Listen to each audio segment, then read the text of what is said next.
Hey, how's it going? Sorry I'm late. My computer was acting up and nothing would work until I just had to reboot the whole thing, and that solved it. Not sure what that was about, but yeah. Um, my mom was having health problems, so I was gone for a little bit, and it's nothing too serious, but it was the kind of thing that was kind of consuming my time. But everything seems under control now. How's everyone doing? Usual house cleaning. Hit like, hit hype. The hype button is very appreciated. Run through your favorite past episodes and just hit hype on everything. Just hype, hype, hype. Yeah, it seems to really help. I've been hyping other people's stuff, and then YouTube gets back to me and says, "Hey, your hype helped this person," and then it tells me what it did for them. So it seems like it does do something. So do both, like and hype. And let me just get everything together. So yeah, if you like the YouTube live stream, the podcast is even better. So go to patreon.com/champagne sharks and become a patron for $5 a month. You get all the goodness, everything. And for people who are like, well, I already watched the streams, so what's the big deal? It's very different. The streams are reactions. We talk about more topical things in the pod. Sorry, we talk about more evergreen things on the podcast. This is more topical. Sorry, give me a second. I gotta sign into something. Da-da.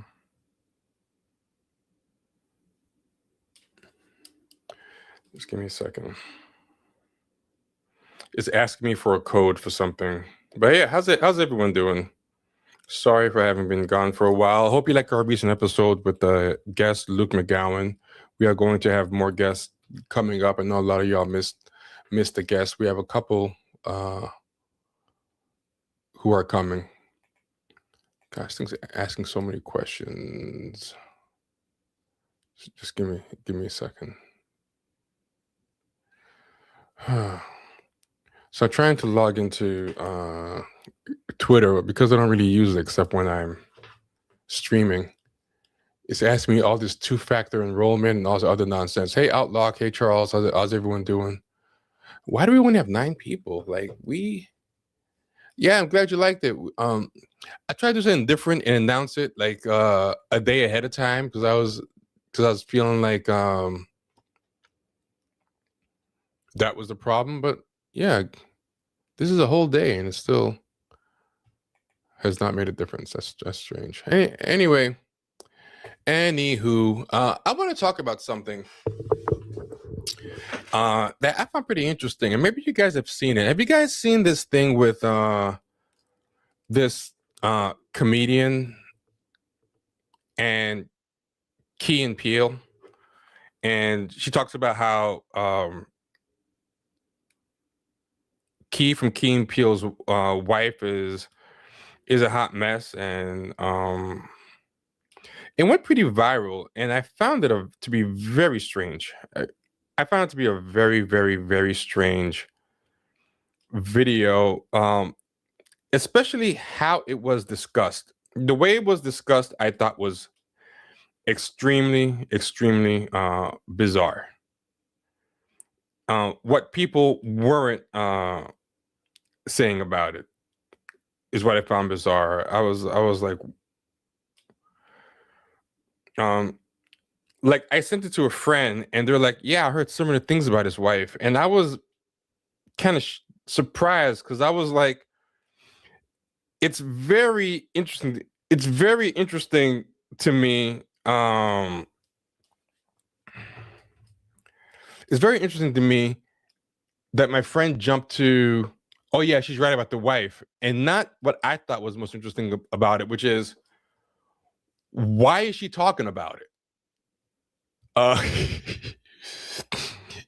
yeah, not you doing the corny YouTube covers. I don't know, man. I mean, look, we don't get that much traffic. Those guys do. So I mean, everybody claims to hate them, but people engage with the corny AI covers, and I don't know. People seem to like it.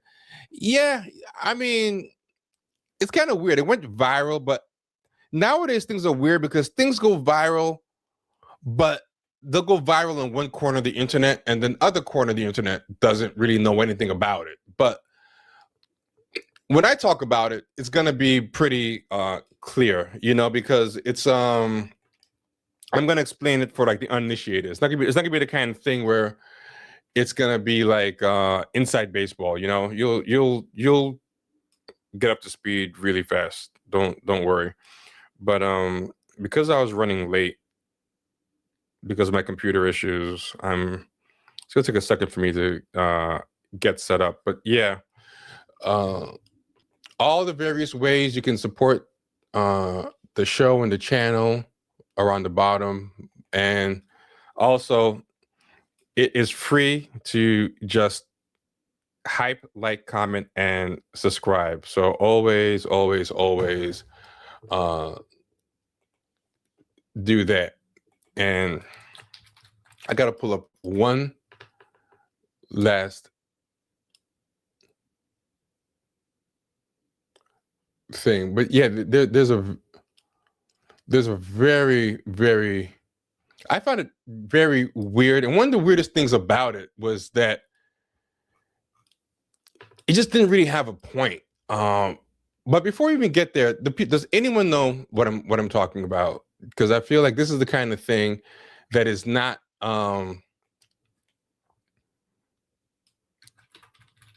really on a lot of people's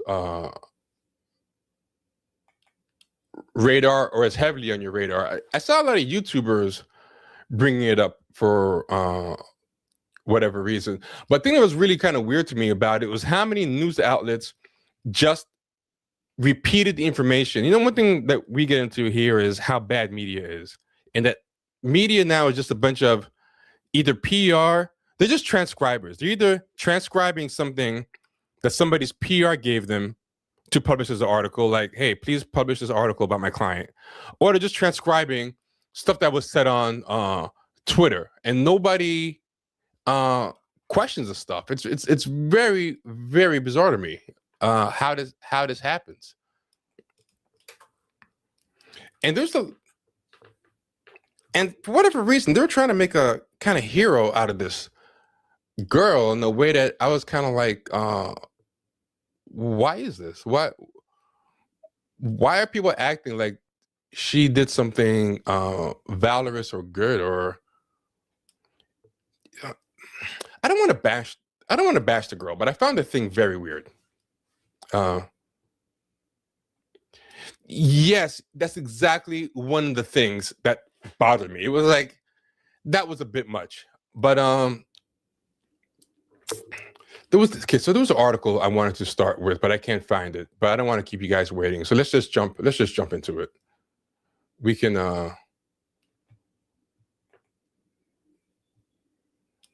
and while I'm playing it, hopefully we can find the article in the meantime. So here we go. Got it. Okay, so here we go. I'm gonna put it up now. And I'm sure she's probably gonna try to, if she comes across this, she'll probably try to copyright strike it, because you'll see why I think that, and we'll see what happens. But should be on your screens. Yes. So this is called explaining the gap in my resume. And here we go. Let me put a little speed on it. Let me put about 1.3. Speed it up a little bit. I'll be using code names tonight because I don't want to get sued. This is pretty dumb. If you didn't want to get sued, you would not use the code names you're about to use. But I think she's not very savvy legally, and you're going to realize why I say that as I go on. Later in the show, I'm going to explain why I don't think she's very savvy legally. Which means you're getting some really hot celebrity goss. So Really hot celebrity goss. Now, first things first, I didn't really know that this was a thing, but she's what they call a multi-hyphenate, which is I think a very big thing that got popular in the kind of woke era. You know, the woke era, I consider the peak of it 2018. I call these people 2018s. That's my name for them. I don't have any other. I don't call them anything else. I feel like 2018s is the best name for these people. And a multi-hyphenate to me is somebody who they're an influencer basically, but they're an influencer who wants to be seen as an artist, and they're not particularly skilled on a high level at any art. Like they're not a Richard Pryor, they're not a Louis C.K., they're not a Meryl Streep. You know, they're kind of just people who they do podcasts and they want to be famous, and they do alt comedy, and they choose alt comedy because alt comedy, you're kind of allowed to not be funny. Like being a club comic is like too hard for a multi-hyphenate, you know. They will do things a little bit more nebulous, like improv. Not saying that you can't be very good at improv, but I think improv is kind of easier to hide not being very funny. If you're just a club comic doing open mics and you gotta eat what you kill, I think it's a lot tougher, you know. So it's this thing that was very popular, and it was basically a bunch of people who they all kind of would get into stand-up comedy, but they didn't really seem to have a big passion for stand-up comedy. It was like they went into stand-up comedy because post Daily Show, right? Like in the 2000s and earlier, I feel like the big thing to break into arts and celebrity, everybody wanted to have the great American novel. Everybody wanted to write a novel. Everybody had a novel they started in their dresser or in their desk drawer. And a big thing that people would do is readings, like coffee houses, pizzerias. Everything was like lit readings. And then at some point, I feel like post Daily Show and post BuzzFeed and post the internet, everybody just started realizing like, hey, the way to break into Hollywood is through comedy. But it wasn't like these people really wanted to be, they didn't really want the unglamorous, raunchy, un-PC life of a real stand-up comic. You know, the dirty clubs and the, you know, raunchiness and the drunk hecklers. So like alt comedy became a thing. Like they all became alt comics. And alt comics is like alternative comedy. It's basically like you use kind of being weird and awkward as a way to hide. Like I'll give an example. I'm going to back up a little bit because I think these will help understand. Right, this is an example of alt comedy.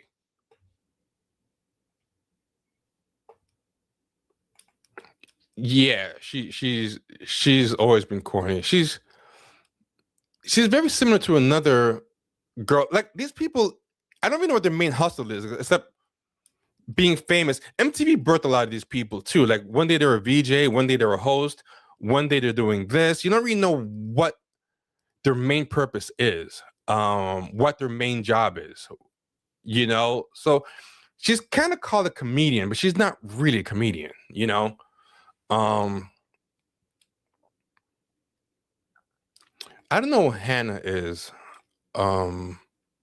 I need more from that. His wife wasn't black. His Key's wife is white. But I'm gonna skip to this. This is a perfect example of alt comedy. But first, I'm gonna start with a rant by Bill Bellamy. And I feel like this rant is good because it helps set the stage. He did this rant around the time that alt comedy was really taken off. So this is Bill Burr. This thing is like 15 years old. So that would make it like from 2011. But this is before the alt comic stuff kind of morphed into, at least the original alt comics were more actually weird. They were more odd. Whereas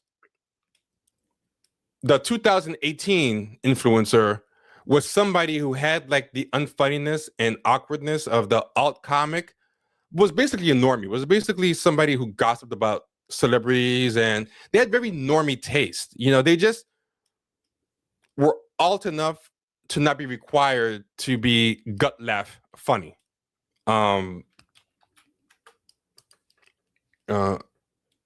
So it's funny. I always make a plan of what I want to talk about, and then as I'm doing the thing, I think of a million other things I want to talk about first. So that's how this ends up happening. But here we go.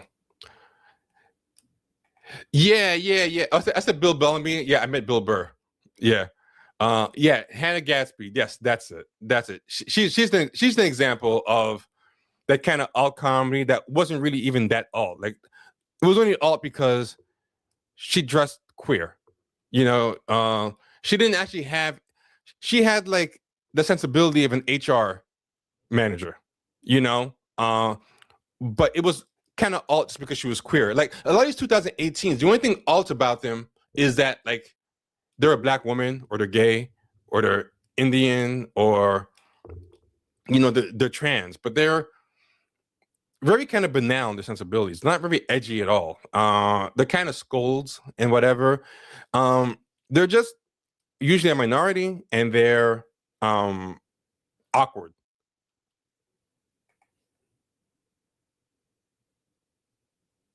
So here we go. This is Bill Burr talking in like 2000, I think 11, about how annoying alt comedy is. Alternative Was comedy. there a point? Oh yeah, I was reading about this fucking nerd. Which, by the way, people, can nerds go back to being beaten for no fucking reason at all? You know, I really can't wait for the backlash on nerds. I've had it with them. I've had it with them embracing the fact that they're awkward to the point of pretending to be awkward even when you're not, and just coming up to you and being, hey, I'm awkward, and then leaving all the pressure of the... I'm gonna say something real quick. Someone said this, that girl that played the little guitar. I'm assuming you mean Judy Tenuta. And I gotta say, on the surface, see, Judy Tenuta is a weirdo, but she's not really an alt comic. People like in the 80s, like Judy Tenuta, and Emo Phillips is another one. And there were these other people, they were kind of a little awkward, like, or not awkward, but a little edgy, like Bill Hicks. First off, they were geniuses. But those people, they would crush. Like the alt comic circle or whatever, it's like people who use, like, say in Brooklyn, places like Union Pool, places where you're not going to get harsh hecklers, comic club regulars. You're going to get a lot of Brooklyn baristas and people who are going to take it easy in your comedy. A lot of them are your friends. A lot of them are, you know, people like you. So, yeah, like some of those old weirdos that used to be in comedy, Pee Wee Herman, Emo Phillips, Bobcat Goldthwait, whatever, they would still, even though they were weird, they would still go to the regular comedy club and crush it. You know, they didn't kind of use the weirdness as a crutch to not do real comedy, you know, or to just do this is gonna be controversial, but I feel like Andy Kaufman is the father of a lot of this stuff, even though he's still funnier than these people. But this idea that doing a bit and the audience being in on the bit is a substitute for actually just having an honest joke that produces a gut laugh. I think a lot of that started with him, because like the barometer of the comedy starts becoming, do I get what the bit is? It's an inside joke rather than just being a joke. Conversation on you. You know, fucking 30, 35 years old, walking around acting like some 14-year-old on his first date. You know what? Somebody has that this week. Where the hell is it? The overrated, underrated for the weeks. Overrated dorks. They're taking over, and they haven't even done anything cool to earn it. Fuck The Office. Dude. Yeah, basically The Office, like weird, awkward comedy, which I agree. I never liked The Office, but I know a lot of people like it. But the awkwardness is part of the reason. That's looking at the camera, and somehow it's fun. It's funnier because it doesn't have a laugh track. But really, I think the laugh track is there to take the pressure off of it being funny. Like, if it had a laugh track, how unfunny it is, or the poor joke density, I think would stand out more. When y'all do this, I have no idea what you're talking about, because you gotta realize there's a delay. And plus, like, does this, I don't really know. So, like, I'm not trying to pick on you, but I'm just saying, like, try to get in the habit of using the complete sentences, because these fragments, I know because you're hearing it in real time and you respond back, but when I'm doing a monologue and I've already moved on, like, so I don't know if you mean that Tim Heidecker is an example of an alt comic, if he's an example of an alt comic that crushes in clubs, if he's an example of alt comic that avoids the clubs, you know what I mean? So, yeah, I just want to point that out. I got to be honest with you. I've been saying that for fucking years. My girl loves that show, The Office. All right? And I can't fucking watch it. All right? It's like, can somebody on that show be aware of what they're saying when they're saying it, instead of like afterwards, immediately afterwards? They're cartoons. Yeah. Fucking every goddamn one of those fucking shows. I can't get into this shit. I can't get into this shit because I'm gonna start trashing shit, and then you're gonna think. And I think that's why somebody like the Abbott Elementary girl wanted to do a Office knockoff, because it's a reason to not have to be wall to wall funny. Like, you don't really have to have jokes. There's jokes in there, but it's not the pressure of like, I've gotta deliver. Like, have you ever seen like a show like Peep Show or Martin or what's a good one? One of the best shows in terms of joke density, I couldn't believe how much joke density they had, was a Police Story. It was a series that was a prequel to Naked Gun. It was a TV series that was made into the Naked Gun movies.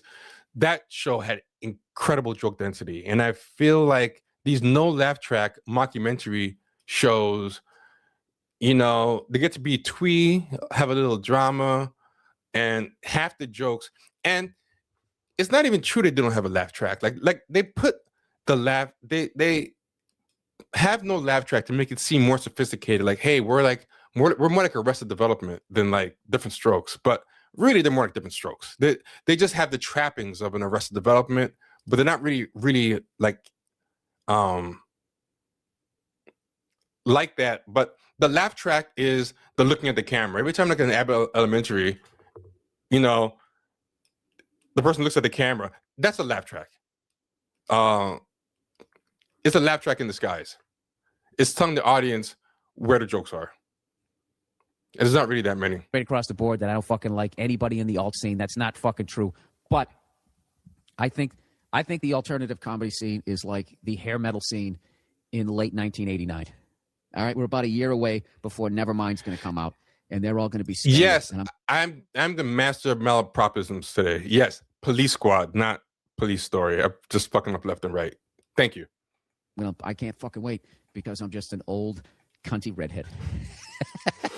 No, I do resent the alternative scene for one reason only, and that's because that scene created a situation that it basically distilled all of the horror out of attempting to be a comedian. That's what I don't like about it. Yes, I want to hear what you said. It took all the horror out of attempting to be a comedian, it became like a safe space for comedy. Like being at an open mic. If these things even have open mics at like a Brooklyn alt comedy thing, it's pretty safe. Not to say that some people there aren't funny, but it's not. It is like kind of like a training wheels to me.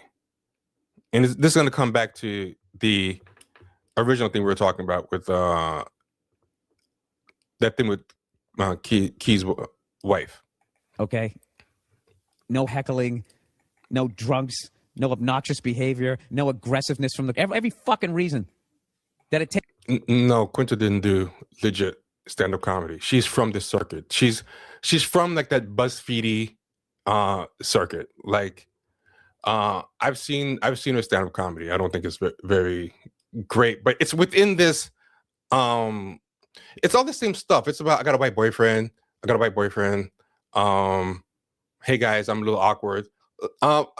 I'll put up some of her comedy. And you see what I mean? I'm not saying these people don't do stand-up. Their stand-up is training wheel stand-up. It's stand-up that doesn't have to be funny. It's like gold star comedy stand-up. There's not like hecklers and drunks and, you know, racists and rednecks and all that stuff. It's usually a crowd of other hipsters that look like them. It takes balls to be a comedian. Every fucking reason why people who wanted to be a comic but never fucking did it, you've removed from that situation.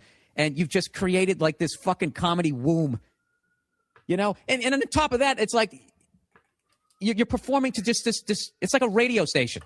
It's not even a crowd. It's like a fucking radio station. I only perform to hipsters ages 18 to 24 who wear skinny fucking loose jeans and have black frame glasses. It's like, and then if they have to go down to a fucking comedy club, when their jokes don't go over, they act.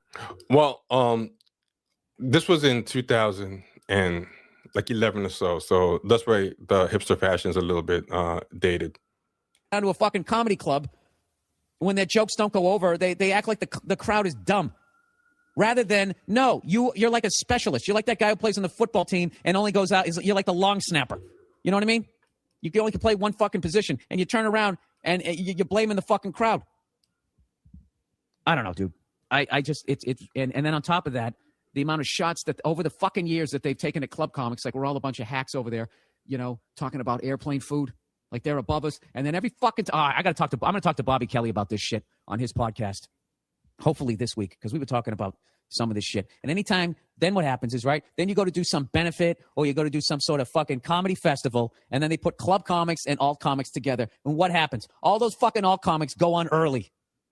You know, one in particular is always fucking trading up. He can't go on early enough, despite the fact his face is all over the fucking posters.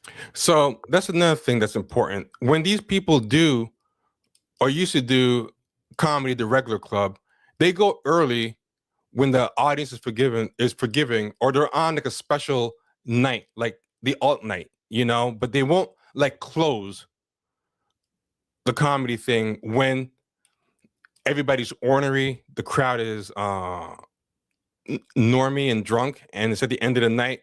You'll always notice they have a very polite, rested crowd. And then who's got someone like Quinta, she will do like a BuzzFeed comedy showcase, but she will also do like Laugh Factory. But when you see her at Laugh Factory, which is more of a legit club, it's a very kind of sterile, polite environment. And I don't know if the footage from the Laugh Factory is like early in the night or if it's a special night, but I will give examples. In the end, 2 hours into the fucking show, a club comic. You know? Oh, those fucking alt comics, and they're all fucking nice to you on those shows. Hey, how are you? I'm a real big fan of you. Fucking really? Are you? Are you there nervous? Go on second, go on third, and then fucking run out with your book bag, you cunt. Oh, the floodgates have opened. I've had it. I've had it with fucking nerds. I get it. I get it. All right? You're into Comic-Con. I get it. And if you're not into Comic-Con, then you're fucking stupid. Is that basically what it is? Cheesecake, baby. That is a big thing with them too, is if you don't just for the record, the alt scene was started by club comics. All those guys, David Cross, Bob Odenkirk, Dana. Now this is what I'm talking about. What I was saying before, that the original alternative comics were people that had these weird tics, but they still did the clubs and they were club funny. They just had the oddness, but then the more conventional, what we think of as alt comics, are people who just took the trappings of being a dork or a weirdo and just coasted on it. And we're more into, do you get that this is a bit, or this is unfunny, but it's unfunny on purpose? And if you get that it's unfunny on purpose, then that makes you smart. It's dumb to just laugh from the gut. Only like, baboons do that. They make it almost a source of pride that they're not gut busting funny. Gould, Mark Maron, beasts, all of them. They could perform in fucking in off-track betting, and they could have a great set. But inadvertently, I think I disagree with this. I think alt comic became PC comics. Like what happened is, what used to be an alt comic, this kind of bohemian or this weirdo became, but they would still be having edge to them, became replaced by 2018s. Like, these people who were just hipster normies, like they had like the hipster look and whatever, but they have the edge of an HR manager. They're very corporate. They dress weird, but in a way that's all like each other, and that looks like a Grubhub ad. You ever see like those ugly Grubhub ads that like it's weird. Like they fancy themselves like these kind of hipster alt types, but they're the most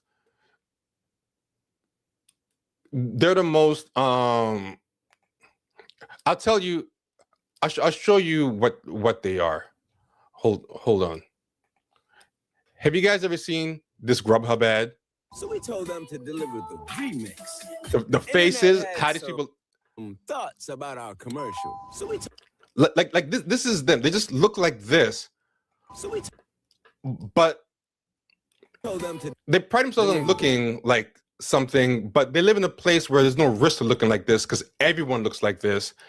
And they have like corporate jobs and the most normie corporate attitudes about everything you can imagine. Like they kind of present themselves as this kind of like bohemian or alternative person, but they're super PC and will never say or think anything that would get them in trouble with the HR manager. remix. Yeah, everything's quirky, quirk chungus, Get the food you love with perks from. yeah, like that art style, that look. So I think alt comedy became that, and being alt, instead of being genuinely weird, it became being edgy and odd. It became this contrived weirdness that was actually masking a very banal, conventional thought process and way of being. And what I think happened is, because the alt comics, and plus being PC, gave them more of an excuse to not be funny, because they're always looking for ways to do comedy on safe mode. So, once you can start introducing all these social justice rules into the comedy, now you have even more reason to not have to be funny, because you just have to be righteous now. You just have to have the right opinions. You have to be the right identity. You have to, do whatever. So I think what happened is, because of that, because these alt comics kind of took over and they became like, the new PC, the club comics started becoming the racist and the un-PCs as a reaction to the alt comics. So, because all the quote unquote woke and alt comics, we're getting by not being funny or whatever, it started making all these kind of Legion of Skanks, Compound Media, Kill Tony types, these ones that are closer to club comics. It started making them lazy too. They were still funnier in the woke comics, but they were getting less and less funny because they just started doing all their comedy as just a reaction to the PC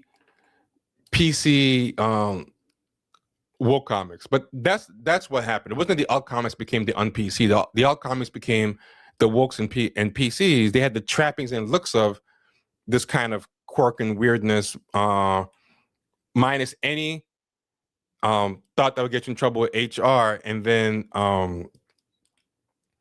the club comics started relying on being the opposite of them as a crutch. So now the club comics aren't funny anymore either as a result of the alt comics, ironically enough. So anyway, going back to this, I think so almost done. You know what they did?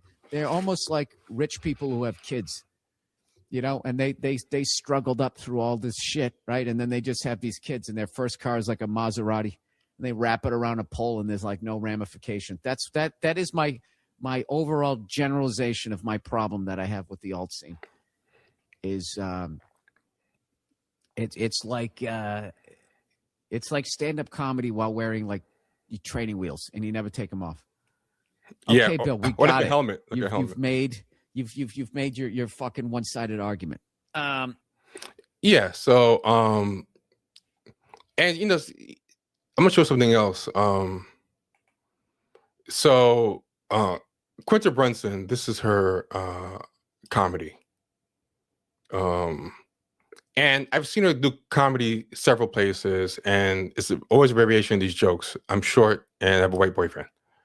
So this is her in a club, but it's again the mood is different.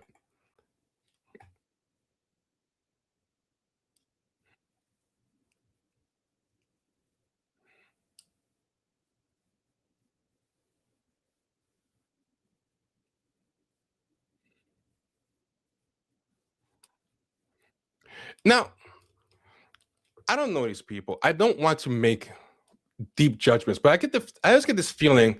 I never get this feeling these people are passionate about stand-up comedy. Like, I'm not a big fan of Andrew Schultz or any of these people, but it is very clear these people want to be stand-up comics. That's their big thing. They can podcast, they can do whatever, but they're always part of that community. But I feel like the alt comic, they just want to be in stand-up as one of their multi-hyphenate hustles, but they're just trying to get to Hollywood. And post Daily Show, post you know, whatever, being a comic is the new public intellectual. The new way to be a public intellectual is to be a stand-up comic. Post Jon Stewart, post Stephen Colbert. So that's why like all the public intellectuals now are, you know, you're Samantha Bee, Hassan Minaj,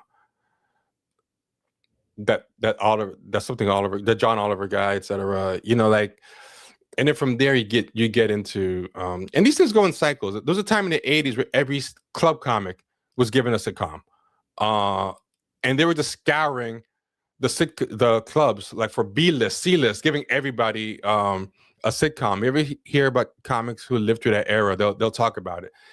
The same thing kind of happened with alt comics. They were being all tapped to do their political comedy shows, to work on the Daily Show, to get movie gigs during the whole 2018 era. So I call them all 2018s, and a lot of them came through BuzzFeed as well. You know, like, so she had her like sketches there, which again, like, they weren't really funny, but she's one of the most successful 2018s.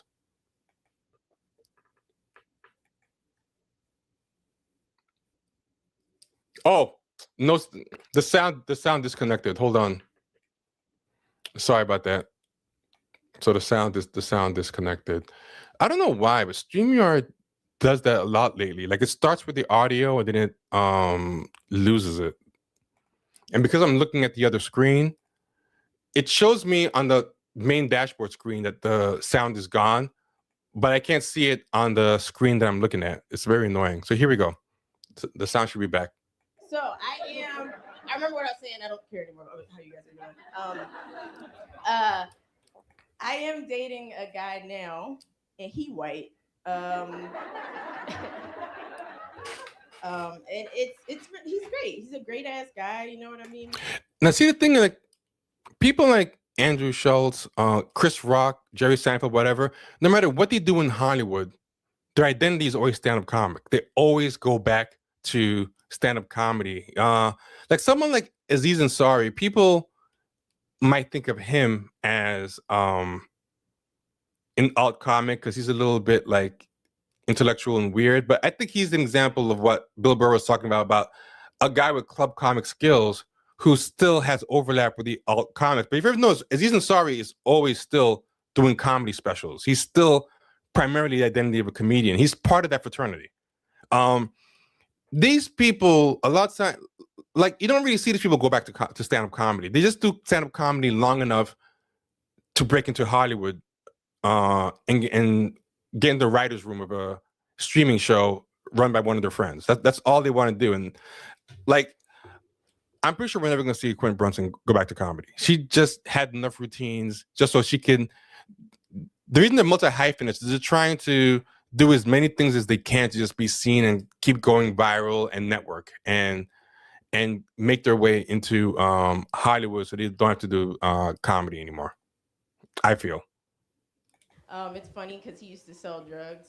So I like that about him, though. You know, he has these things that feel very natural to me, where it's like, oh, you like inherited some of the stuff I naturally have as like a black person. Like, you know what I mean? He like doesn't, for instance, he doesn't like cops. Like he doesn't like cops. But that, you know, that was his option to not like cops. You know, me naturally, I just can't fuck with them. But he doesn't like cops. So whenever he sees a cop and we're driving down the road, he like will take his head off because he thinks that's a sign of like, oh, let me take my hat off so the cops don't see me. And I'm like, baby, you're dating a black girl now. I'm a permanent hat, okay? Can't take me off.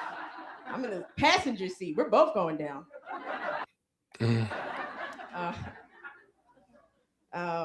No. You look at stuff that you kind of chuckle at, but you never gonna laugh from the gut. Like the laughter is kind of polite. This is not like end of the night, hostile, drunk crowd, open mic. You better show me something. You know, this is what Bill Burr said about it takes all the terror, everything that makes doing stand-up scary and therefore impressive to do, is taken away. He's super duper great. We're having sexual relations. And it's interesting because sex is when the most vulnerable parts of you come out. And being in a black and white relationship, yes, there's interracial, but then there's black and white. You know what I mean? And that's like a different thing. We have power at hand. You know, we have years and years of racism and slavery that get involved in our relationships sometimes over the smallest things. We were doing it, the sex the other night, and he's like, the sex was kind of funny. I chuckled at that. Baby, he's like, can I pull your hair? And I'm like, yeah, you can pull my hair. He's like, you sure there's like rules about like black women and hair and stuff? I was like, baby, it's okay. Also, I don't want to be talking this much while we're doing this. Yes, you can pull my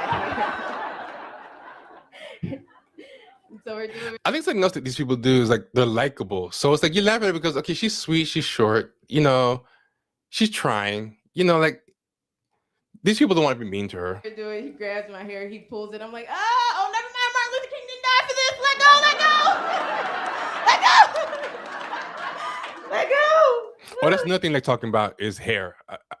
Swarter comedy, like 90% of it is hair. And Harriet Tubman. They like mentioning Harriet Tubman for some reason. Have you seen 13th yet?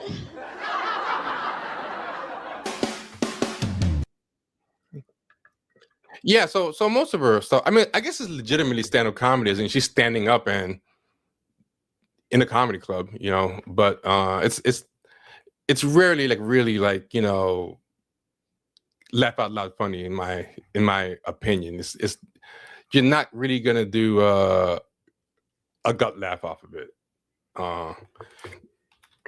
There was something that I used to love playing, and it's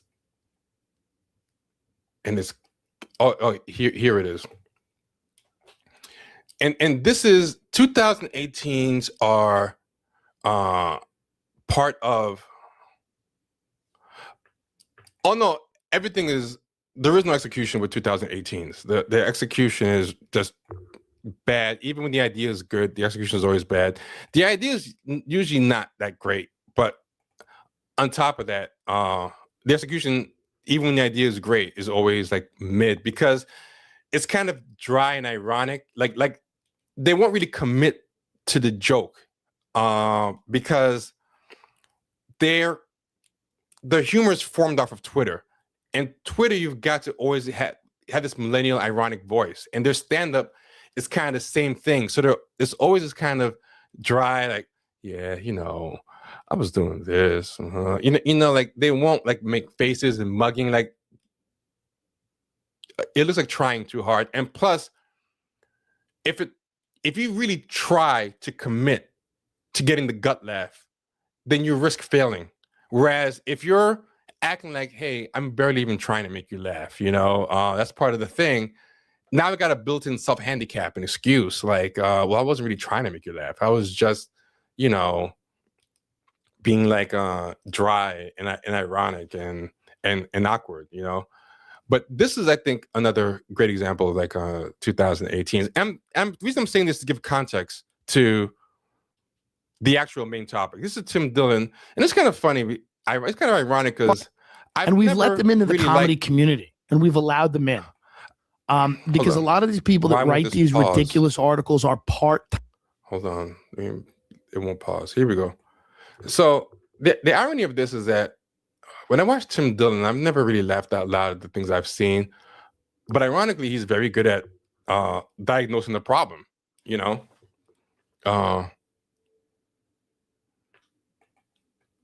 He nails it. Like the 2018s, that era of these kind of multi-hyphenates, with one of their hustles being stand-up comedy, but they always do stand-up comedy in like the BuzzFeed showcase or something, or Union Pool in Park Slope, or the back of a Williamsburg pizzeria. It's I'll let it play. And we've let them into the comedy community, and we've allowed them in. And this kind of like an update to the Bill Burr thing, because this one is more recent, and it was done during that era when 2018s dominated everything. Because a lot of these people that write these ridiculous articles are part-time stand-ups, or they work in the business. So he's talking about someone that wrote like an article about comedy, but he said part-time stand-ups. That's nothing where I should put it. Like when I say stand-up isn't really like their bread and butter, their craft. It's just a part-time thing. They're writing articles for New York Magazine half the time, for Vulture. They're tweeting half the time. They're freelancing here and there. They're appearing on web shows and they're trying to do everything to break into Hollywood. So like they're part-time comics. They just kind of do it to get it on their resume. Like the Asian girl that learns to play cello. She has no passion for the cello. She just knows her parents told her, she's got a tiger mom who told her, you got to play cello to get into an Ivy League school. So it's just something to check off her list. I do community service, I do cello, and these people are the same thing. I need a viral Twitter account. I need to get published in BuzzFeed and New York Magazine, and I got to do some stand-up to put on YouTube. As opposed to someone who's like, my career, my calling is stand-up comedy. If all else fails, I could be homeless. I'm going to be telling jokes on the corner. Like this is my dream. This is my passion. And they've been received with open arms because there are a lot of comics out there that are not funny, and those people need press. And these people, these media types that do comedy sometimes have access to the press. So what he's talking about is, why does the media platform these unfunny, like, 2018s type? Is because these media types themselves are like unfunny comics, part-time comics, and the people who are writing the articles, doing the reviews, and working at the magazines and these gatekeepers, they're almost kind of hostile to the generally funny comics, because it just by being funny, they're saying edgy, ironic things or outlandish things, and that triggers them because 2018s lean more toward the woke side, so they don't like their sensibility. Plus, these people feel like real, like incredible talent, like awe-inspiring talent is almost like ableist. Like you're throwing it in their face. You're almost gatekeeping by being super talented. Like part of the appeal for these people is the mediocrity. Like they celebrate each other for being mediocre, and part of the fun is talking about each other. Like before, people used to like watching and experiencing inspiring people that could never do what you do, and I notice people don't really like that anymore. I notice people like more people that make me feel like, hey, I could do that, and maybe I will try to do that. Like everyone now feels, like somebody said, like America is a place where everybody is thinks they're a temporarily embarrassed millionaire, and that's why Americans are so in the tank for rich people all the time. There's just such bootlickers. I feel like the same way no one wants to accept the identity of, hey, I'm just poor, I'm just working class or whatever. No, I'm just a temporary embarrassed millionaire. I think there are no audiences anymore. Everyone is just a temporarily undiscovered entertainer. Like I'm one viral tweet or Instagram or whatever away from getting a comedy career, from getting a viral song, from becoming a novelist, from getting in a writer's room. So before, because audiences kind of knew I'm just going to be an audience member for the rest of my life, I'm never going to be on the stage, I'm never going to be famous. There is no democratization system called social media that allows us all to think it can happen to us. I'm free to be inspired by greatness and worship unattainable talent. But now that everybody thinks fame and getting into Hollywood or the arts or being famous is a birthright, seeing people who are unattainably talented bums you out and feels like they're harshing your buzz. So I'm gonna start this over again. Because a lot of these people that write these ridiculous articles are part-time stand-ups, or they work in the business, and they've been received with open arms because there are a lot of comics out there that are not funny, and those people need press. And these people, these media types that do comedy, sometimes have access to the press, and they write articles. But unfunny people are loyal to each other the way the mafia used to be. And I think that's why there's an ecosystem that promotes people like Akilah Hughes we're going to talk about, and Quinta Brunson and whatever, because it's like unfunny people being loyal to unfunny people. It's like the unfunny people in the press are supporting the unfunny people in the audience and in the writers' rooms and in the development departments of TV. It's they are loyal to each other like the mafia used to be. This is true. People that are not good at this band together, and I mean, they may be good at a million things. They may be good at networking. They may be good at marketing themselves. They may be good at capitalizing on whatever's out there. But they're not funny. I know they're not funny. You can see it and feel it. Crowds tell them they're not funny. The things they do online are never funny. See, but crowds don't really tell them they're not funny because they won't perform in front of a crowd. They'll tell them they're not funny. I mean, they could probably feel, if they're being honest, by how the crowd reacts, that it's one of the worst specials by 2018. If you see it, it's on HBO Max. You should see it. It's amazing.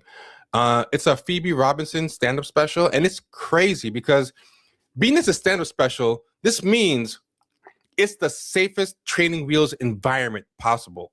I don't know if David Zaslav took it off, because David Zaslav took off a lot of like filler on HBO Max. I know nobody was watching that thing. This is back when there were just so much content because there was so much cheap money going around. So they greenlight anything, you know, and that was a dream era for 2018s. They will not get it back and they miss it and they're bitter about it. You know, when anybody with a Twitter following would get money thrown at them and, you know, drafted for call up to the big leagues, you know, and get stand-up specials and streaming shows and all this stuff. But you should find the Phoebe Robinson stand-up special because it's clearly a crowd there just for her. It's not like an open mic. It's a film special. These are people that probably were like picked to see her or wanted to see her. And even then they could barely muster up a laugh. It's so, I'm like, wow, this is filmed, recorded. They could cut it. So this has to be the jazzed up version. I'll see if there's any clips of it online. It's worth looking at. They're clever occasionally on Twitter. They can make a pun. It's funny. It's for a second. But it's not that real guttural laugh. The laugh that people spend decades trying to perfect their craft. The laugh that Patrice O'Neal got. The laugh that people like fucking Joan Rivers got. Those guttural fucking laughs.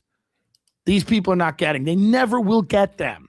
And they're angry about that. That kind of pisses them off, but yes, they're very, very angry. And you see in how they talk to people in their replies who point out they're not funny. They get very mad, but their fans get very mad. The fans will go crazy on you if you say that that's just not fucking funny.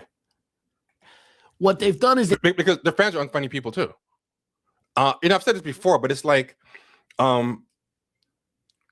actual gut felt humor to these people is like emotions to a sociopath. You know, a sociopath doesn't understand where the emotions come from. So like the sociopath is like staring, and like, I've seen interviews with sociopaths, and they'll be like, and I went to a funeral and I saw somebody say something, and then somebody put their head down and rub their shoulders to comfort the crying person, and then I realized, oh, that's what you're supposed to do. Like these people are kind of like that, where it's like, or like Dexter, you know, they study. This is how humans act. This is how someone with normal emotion should act, and they're like that with comedy. They're like, okay, this person made a voice like, no, and then everyone laughed. So I don't understand why that was funny, but maybe if I just say something with that same cadence, I'll get the same response. Like, you know, like a cargo cult or like a rat that pushes a button and cocaine comes out. So they're like, I have a white boyfriend, you know, and you know, the crowd will give them polite laughter. And they'll be like, "Oh, I guess it worked," but you know, deep down they know it didn't work because the laughter wasn't the same. They deep down, there's no way they don't know it. They've built a career on everything but that, everything but funny. And in order to do that, you need other people who have your back, who will go, no, they're great. What are you talking about? It's like the emperor has no clothes. You are exactly right. I don't know if you saw me say it, but it's so true. Like when he said this, I was like, oh my God, he's so nailed 2018s. This is my first exposure to him. But then after that, I watched his comedy and I couldn't laugh at it. I mean, he has more personality. He's better than a 2018, but that's not saying much. I never really felt a deep guttural laugh from him or the Rogan Sphere guys either, to be honest. But sadly, no matter what I think about him, he diagnosed the problem exactly right. And I do think these people are worse than the Rogan Sphere, but it doesn't make the Rogan Sphere good. I think part of the problem is these people, this is what I was talking about before, about the club comics have gotten worse because of the alt comics. Because now the club comics just have to feel like they're better than the what we saw from Quinta Brunson. All the emperors, many of the emperors, completely naked, walking around town. You need other people to go, yeah, absolutely. You look great. And you watch these trailers for these specials and you say to yourself, you're like, oh, yeah, I forgot about that. That's a perfect example. Like he doesn't get why the audience is laughing. He just looks around and laughs when they laugh. So of course his comedy is terrible. But picture if there's an ecosystem where people pretended when Arthur Fleck came on stage that he was good. He's very delusional as it is. So he's gonna really start to believe it. A lot of these people have talent, but it's not the kind that evokes laughter. from And I do agree that these people are great networkers. They're great at going viral. They're great at figuring out the internet. They're great at getting jobs. They're great at schmoozing gatekeepers. They do have a talent, but it's just not for the actual craft of the art. It's not for the actual writing. It's not for comedy. It's not for writing deep thoughts or memorable things. And ironically, I think part of the reason why the craft is so bad is because they spend so much time learning how to game the internet ecosystem. And one reason why they're so adrift is the money's gone, the cheap money's gone, and Twitter's gone. There is no, like, they thought they owned Twitter, and Twitter was going to be for 2018's these woke liberals forever, and Twitter's gone. Nobody's Threads is an insane asylum. I'm sorry, not Threads. Blue Sky's an insane asylum. Nobody's scouting anything for Hollywood from Threads. Like people are scouting for the insane asylum. Like we have a padded room that's empty. Is anyone from Blue Sky? We can throw in here. That's the only thing scouting a Blue Sky. full of people. It's not. Yeah, and to be clear, even though I played that, I don't think, and it's good to bring up again. I brought it up already, but it's good to bring up again because Ashton brought it up. Like these guys are not much better. Although some of them are, like Shane Gillis is great. I think he's generally like one of the most funny Rogan Spear people. And then some of them used to be good before they got lazy from podcasts, but yeah, Joe Rogan can be pretty bad. I want to find the Phoebe Robinson stand-up special, though. You've got to see some clips of that one. It seems like it's not. It seems like it's not. Oh, yeah, here it is. But this is a trailer. Yeah, it was called "Sorry, Harriet Tubman," and like I said, these people love Harriet Tubman jokes. I don't know what it is. They have same like four jokes. The hair, white boyfriend, memories of racial trauma coming up while dating the white boyfriend, and Harriet Tubman. This is a trailer. Hopefully a trailer. This is the only thing I could find from this Harriet Tubman special is this trailer, and the trailer might not show how the audience was because it's cut. But let's see. Let's see. But when you watch it, you will not get the feeling. You will not get the feeling this person was passionate about stand-up their whole life and really wanted to do stand-up. It's just something you check off to get into Hollywood. Like that's what they're multi-hyphenates, because they don't really have a passion for anything. All they care about is being famous, and that's it. So they're like jack of all trades, but like master of none. Make some noise. It feels so good to be out and away from my boyfriend. I'm in demand. I'm the leader. A crowd pleaser. Wait, let me take the sound off because copyright will get me. Love my boyfriend. I do. I love him, but we quarantined for 15 months. Don't nobody want to live the Martin Scorsese cut of a relationship? I'm in demand. This is quick cut. I'm going to stop it because it's quick cut. So it doesn't convey the awkward, slow silence. That made it look like it's fast paced and funny. It's not going to do it. But if you get a chance, Harriet Tubman, Phoebe Robinson show, you'll see. But this is another example of what I mean by this alt comedy, and that the point is what makes it funny is that it's not funny. The point is recognizing the bit and the audience. Yeah, to be fair, maybe I didn't see the right thing of Tim Dillon. I only saw like one or two things, to be honest. But what I saw I wasn't crazy about, but I'll give him another chance at some point. This is another example of what I'm talking about.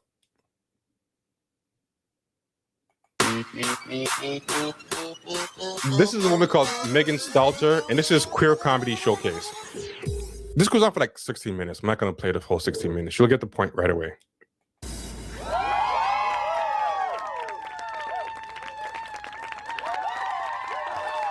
Now, if you look at this crowd, see, this is not like a hardcore club crowd, like with, you know, rambunctious drunks and weirdos and, you know, jocks and bros and an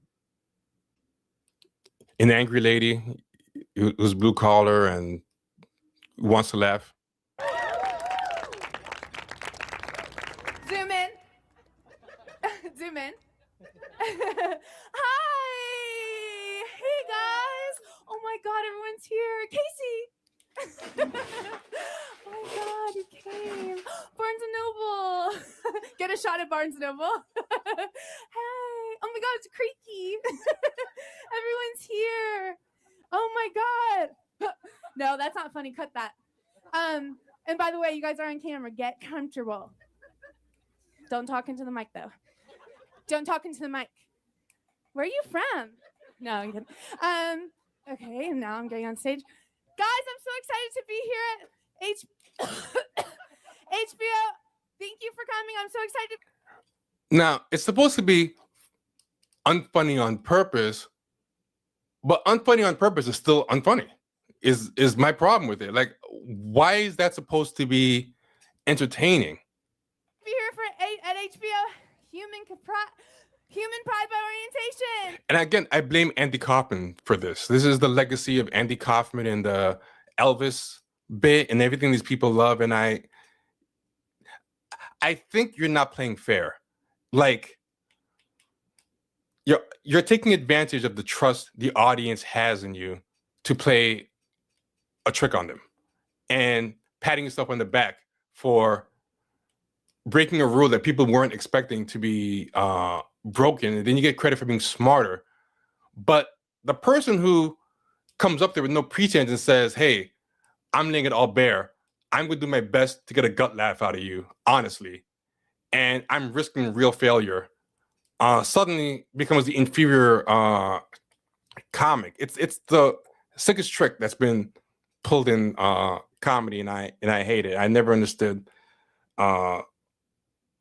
Ironically, like, my favorite stuff with Andy Kaufman when he's just playing it straight, like playing Latka on Taxi. The so-called genius stuff, I just feel like, okay, you're just taking advantage of a context, of violating the expectations of a context, and basically playing a trick on your audience. Hey, thanks for, guys, I told you not to come. I literally did. Sorry, that's my ex. So thank you guys so much for coming to HBO Max Human by Orientation and Pride. No, I actually haven't. I've felt before, but I haven't fully. So she's being awkward on purpose, and that's what she's dressed like, you know, ill-fitting clothes, and you know, it's just a character she's playing. No, I'm bisexual. Wait, let's just redo that. When I say I'm bisexual, I would love it if you got up in the air and if you stood up and then you said, "Oh my God!" But look at the people in the audience, like this guy. You know everything about this guy just by looking at him. You know he lives in, like, you know, Silver Lake, Los Angeles, or Brooklyn, or Portland. Like it's a certain type that these people insulate themselves with. And then you said, "Oh my God!" And this is a queer showcase on top of that, so it's gonna already filter out for a certain type of person. And this woman is on this show Hacks on HBO. You know, so you see the HBO Max thing in the program. So, you know, she gets tapped to, you know, get into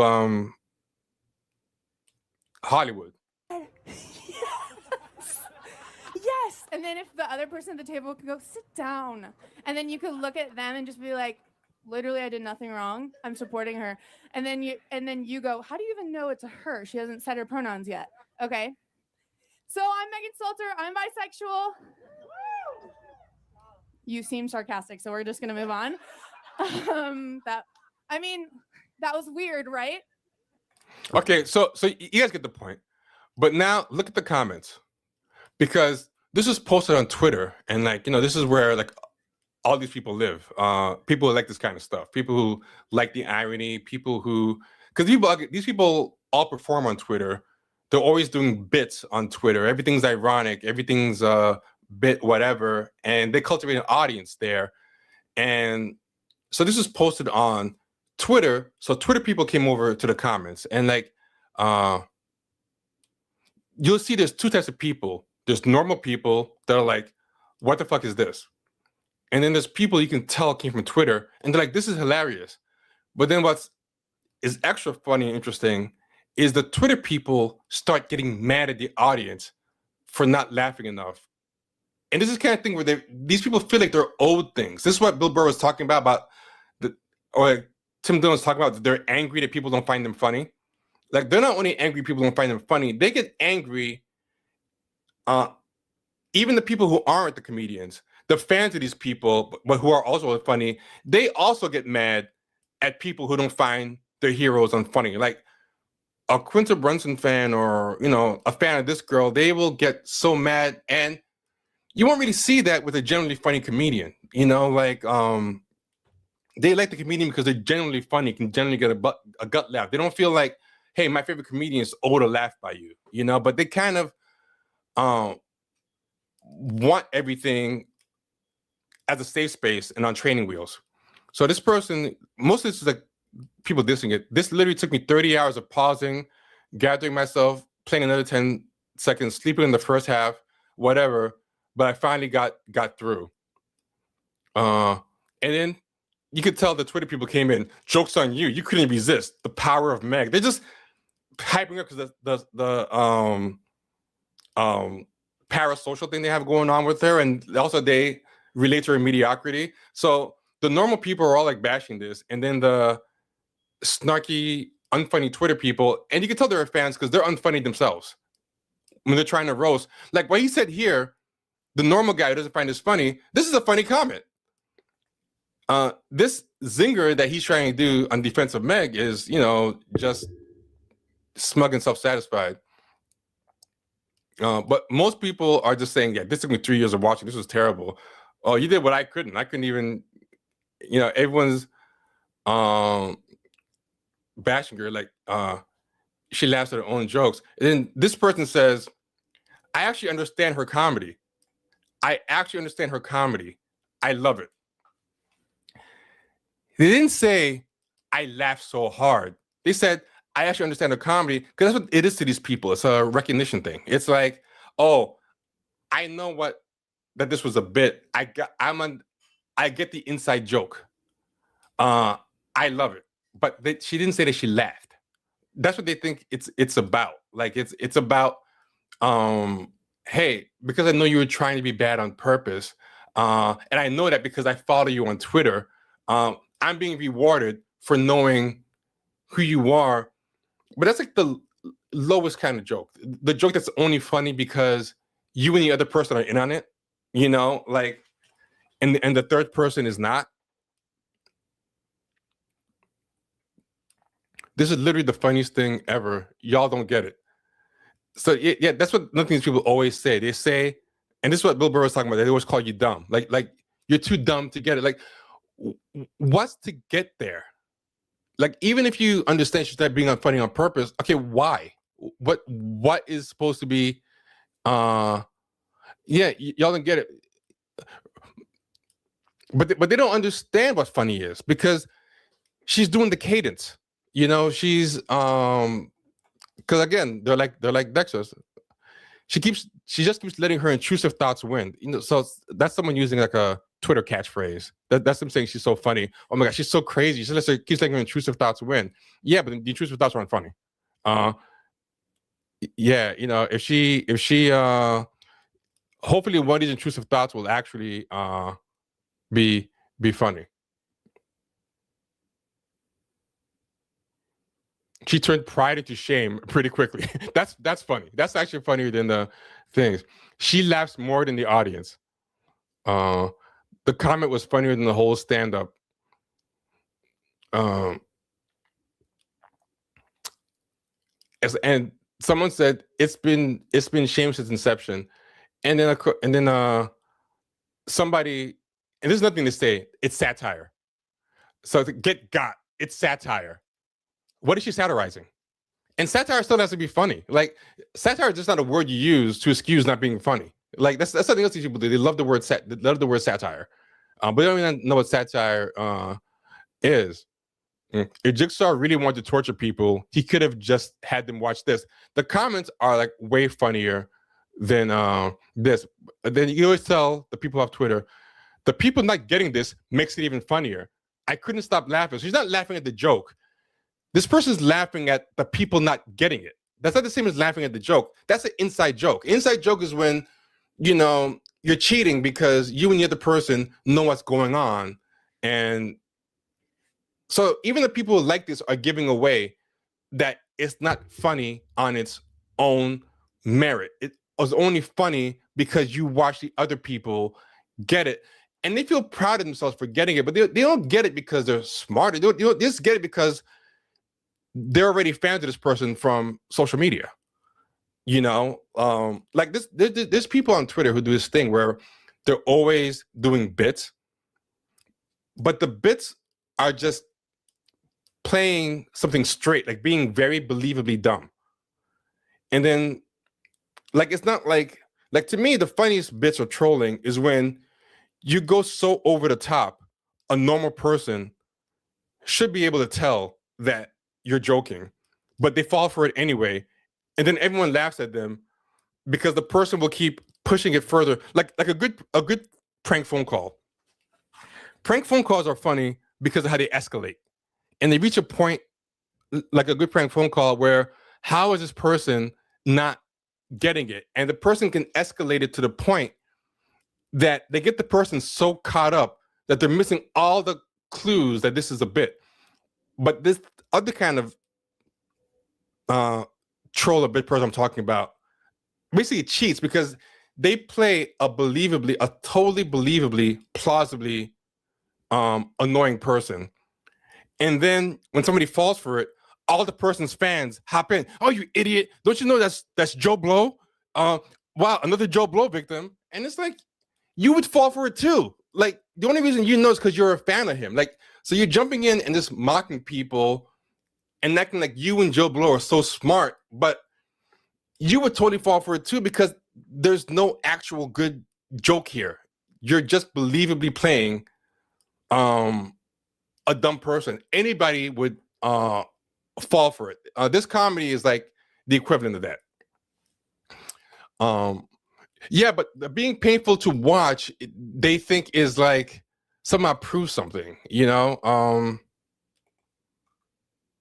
Andy Kaufman's I think Andy Kaufman did the same thing, to be honest. I don't think he's that much of a genius as people. I mean, he's better than her. I'll say that. I mean, I have seen him do genuinely funny stuff, but most of it is based on being an inside joke on people not knowing what is happening. And I feel like you're not playing fair with the audience. And, I can get that inside jokes can be funny, but I think condom genius is a bit much. I mean, I don't think Andy Kaufman is like untalented, but I do think the effect he's had, I feel like trolls, these types of comedians or whatever, they're his legacy. And they're a very foreseeable legacy. Like that is the end route of the inevitable end route of Andy Kaufman. Anyway, all that is context. Oh, I'm gonna give one more example. Who's that girl? Who's that girl from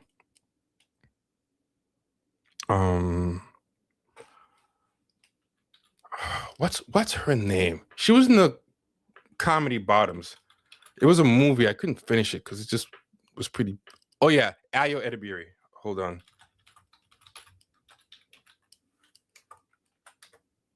This is another example, and this is all like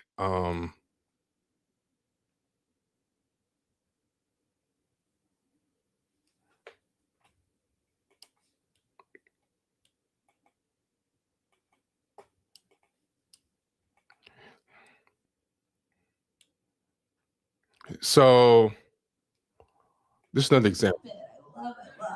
So you say like the ill-fitting clothes, like she's playing a character. She's awkward. The hair is like a lot of them, the black women, they have like the Frederick Douglass hair, the side part. That's the thing. Me too, baby. Me too. You see like the high-waisted mom pants. I know what you're thinking. Nothing yet, but I'll come out and I'll be honest with you. It's true. I am a victim of trauma. Thank you. The traumatic story, since you're asking, that I'll share, happened one morning. And I feel like she doesn't have this voice anymore. I think she was doing this voice to be extra awkward, to play the character. They're all just the same character. On the train, I was riding the train to work. It was rush hour, so it's like that weird mix of like really hot and really cold, right? Everybody's miserable because like it's New York, what's up? And everybody was pretty irate, but one man was irate in particular. He had a question on his mind, and the question was, what day is it? What day is it? What day is it? What day is it? What day is it? What day is it? Right?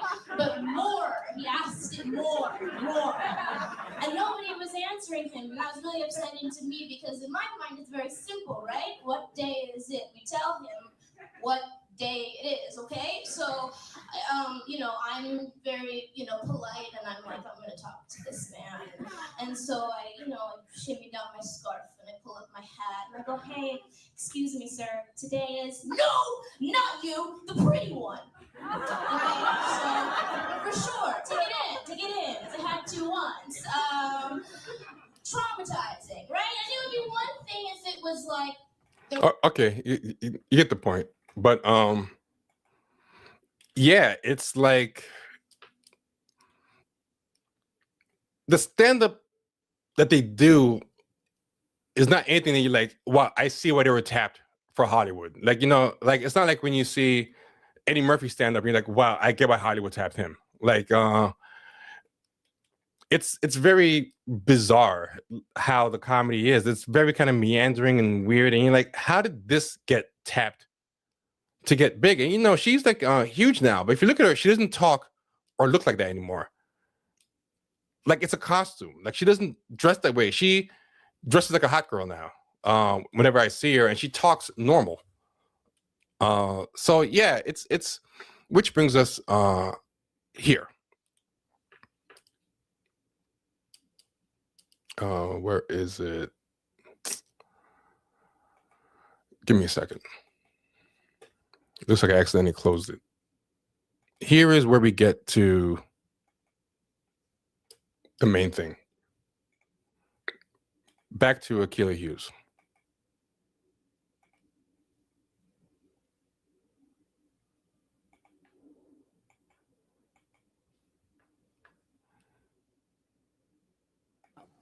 This is a story about open secrets in Hollywood and people who don't warn you about things and finding out the hard way. Now, the reason why I said all that is because she's from that era. She has the natural hair. And this setup right here is part of the crutch. It's not real stand-up. It's something called storytelling. I had no idea this existed. But it doesn't have jokes. And it's not even a particularly well-crafted story, because there are like one-man shows and one-woman shows where the person is not telling a lot of jokes. Like some of Dave Chappelle's stand-up specials lately have not had much joke density, but some of the better ones, still have had a lot of thought-provoking stuff to it. But this is not that. She's just sharing messy gossip that is petty and is settling a score for her. And this kind of like bothers me, this event, because it's like, do comedy, do a sketch, do something. Like what is this? You're still trying to be famous and you're still doing things on training wheels. And these events are I hate these hipster showcase events, because they're always kind of like this. So Before I even did podcasts, I did comedy in New York, and I got headhunted to move to LA. And I think that I always thought, And I think that is the typical thing. She said that headhunted. She got headhunted to move to LA, which, you know, if you see her stuff, it's kind of crazy that she would be headhunted to me. you know, this is the job that will move me there, but like there'll be so much opportunity in Hollywood, which is now a dead industry. If you're thinking about, And it's the kind of thing, right? She said, not Hollywood is a dead industry, but it's like Hollywood has gotten a lot worse.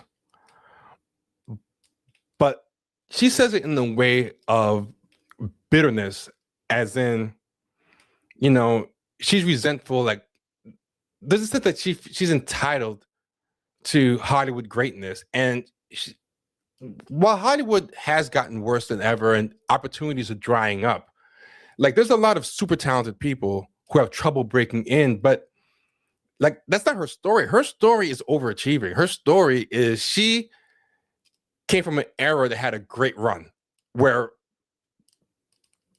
people were just like mediocre and just okay and not that funny, who would have never blown up in any other era, were getting headhunted to Hollywood. Like, you know, like, of the people who don't have the right to be bitter, you're like one of them. You have overachieved. You have punched way above your weight class. You should be grateful for everything. Like you do not have like there's some super funny people who did not make it and have a right to be bitter. I just think it's kind of galling, the entitlement. But this entitlement is shot through this thing, and that's the main thing I kept taking away from. I cannot get over how entitled this whole thing is.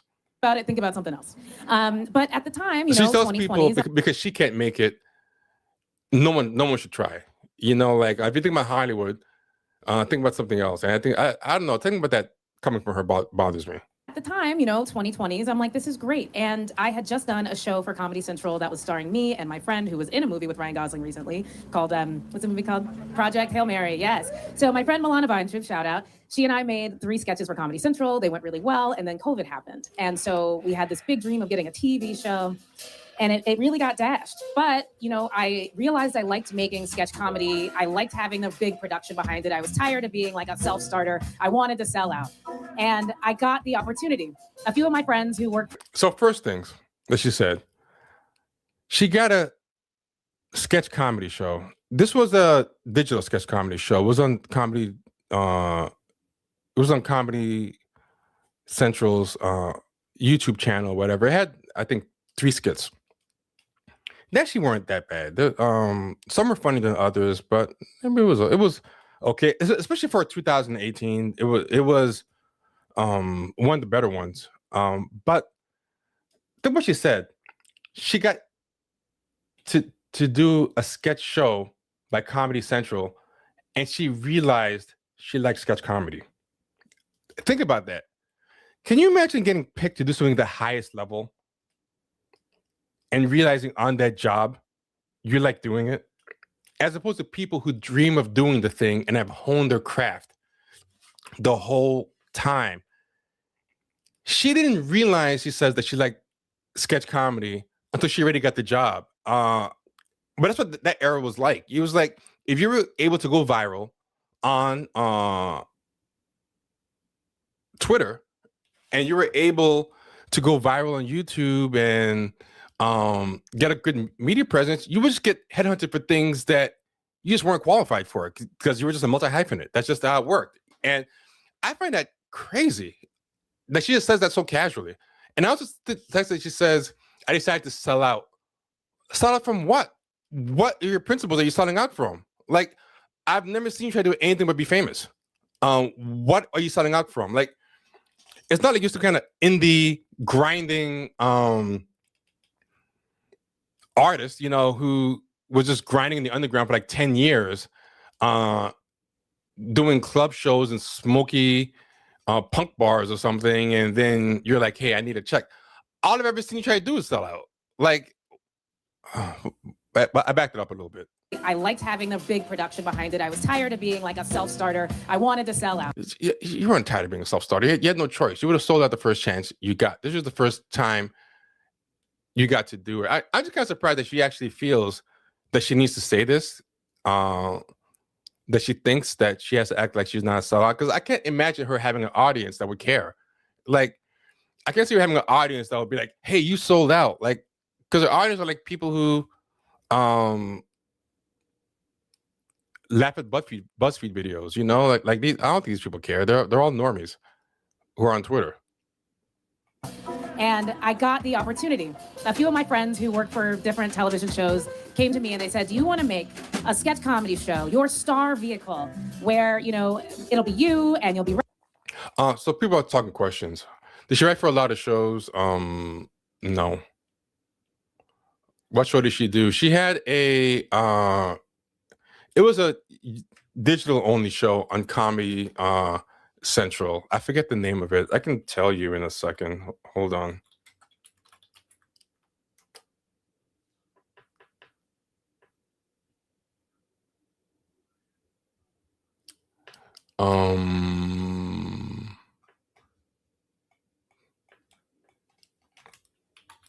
It was with that girl. Oh, it's called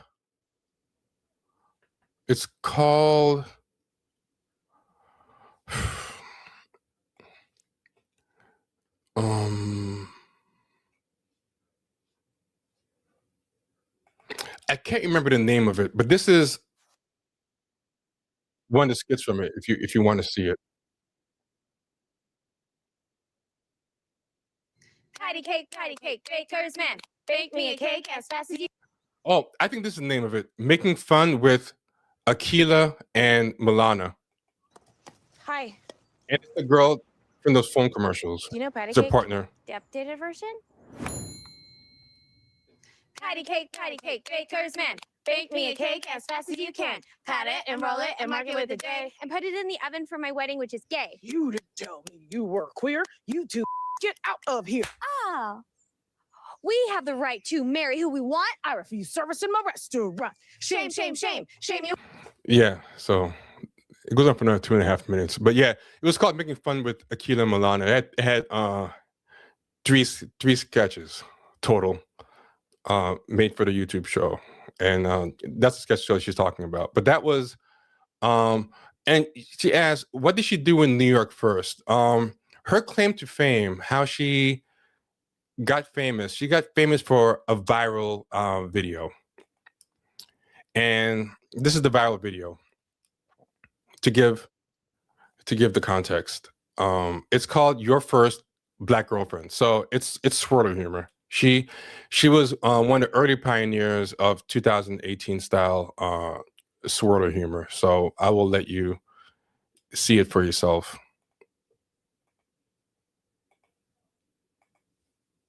12 years ago. So that would be 2013. No, 2014. And it's called Meet Your First Black Girlfriend. Hi, I'm your first Black girlfriend. Yes, you can touch my hair. Hair. And I always say hair. I don't remember there's Harry Tubman in this, but so she's already 2 of the 4. But your friends can't, and your family can't, so don't ask. Tell your family I exist. Look, this is non-negotiable. Do you want to date me or your mom? Me? Good. Then man up and tell her about us. Your friends are going to ask you what it's like to be with a Black girl, and there are only 2 acceptable responses.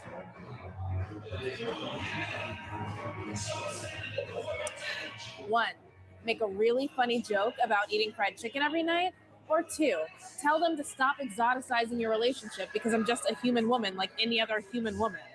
So there's not any real jokes here. Like none of that was really a punchline.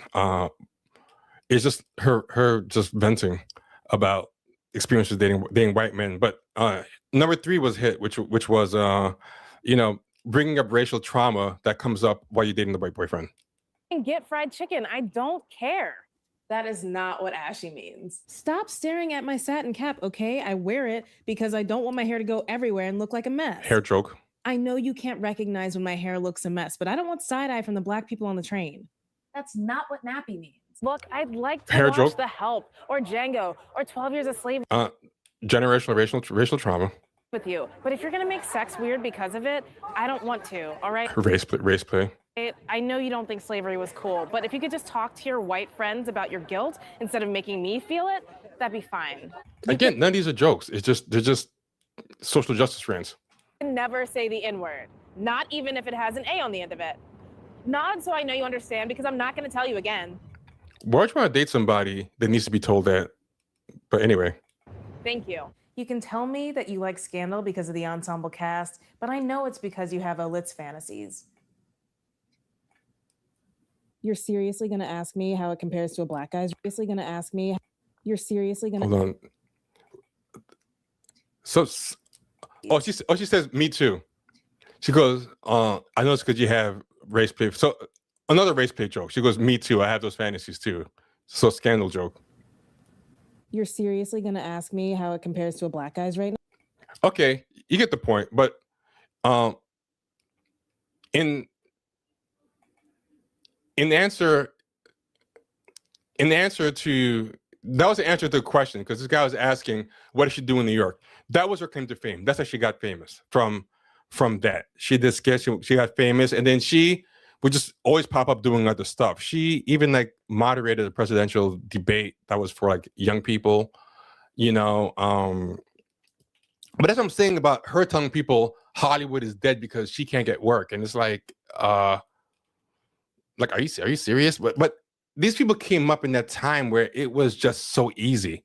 You know, you just play that character, you know, you have those same 4 jokes, you know.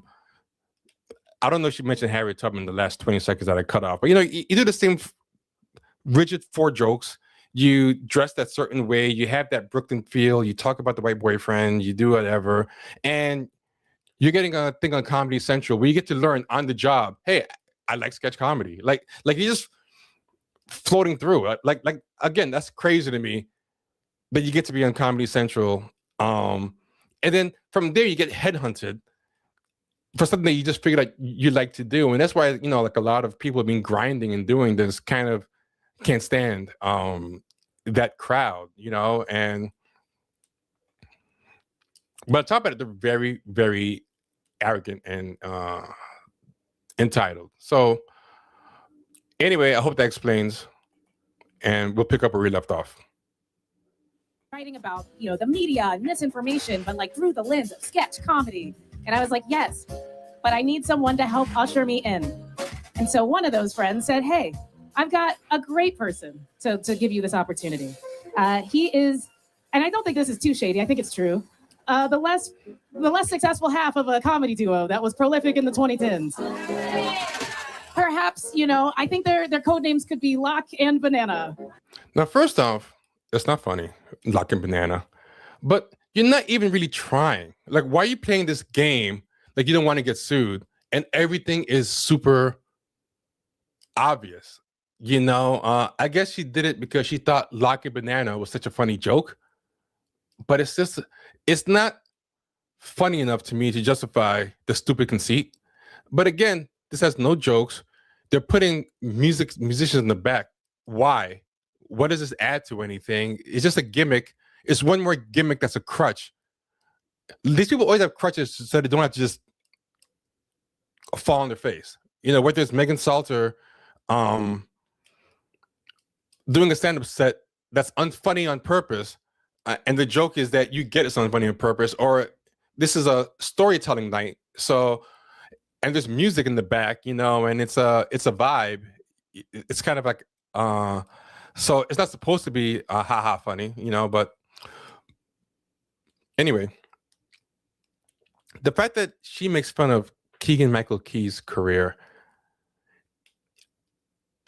even if you're not a big fan of Keegan-Michael Key, I think he's funny. You know, I think some of his choices in humor are a little racially weird. Like, I don't really like some of the voices he does when he plays a black guy from the street. You know, it's a little bit cartoony, but that guy has been grinding. That guy has been working, and he came up before there were 2018s where you can just do a viral video that's not funny, or just have a viral Twitter channel, but you're good at networking with other Brooklyn media people and getting, each other hooked up and stuff. Like, you're in the same industry as him. You can't make fun of his career. Like, I find that very galling that you're presuming, like, even if he's not as successful as Key, he's way more successful than you. You should be admiring him and learning from him. Like, first off, learn how to be funny. Like, there's how to time a joke, how to write a joke. It's like, for you to shade him and you're doing the story time nonsense that is not comedy. It's just a messy gossip session set to music. You don't have the right. You discovered that you like sketch comedy. Well, you're already at Comedy Central. He had to grind and do sketch comedy in the trenches to get to Mad TV when it was hard to get to Mad TV. Like when they just pick people off of Twitter. And he successfully co-hosted one of the most successful shows that Comedy Central had. Even if people want to say that it was derivative of Dave Chappelle, well, even if you want to argue it is, there were a lot of people derivative of Dave Chappelle, like Mind the Mencia and others, and it was like shit, So even if you want to argue with the Dave Chappelle knockoff, he was definitely one of the better ones.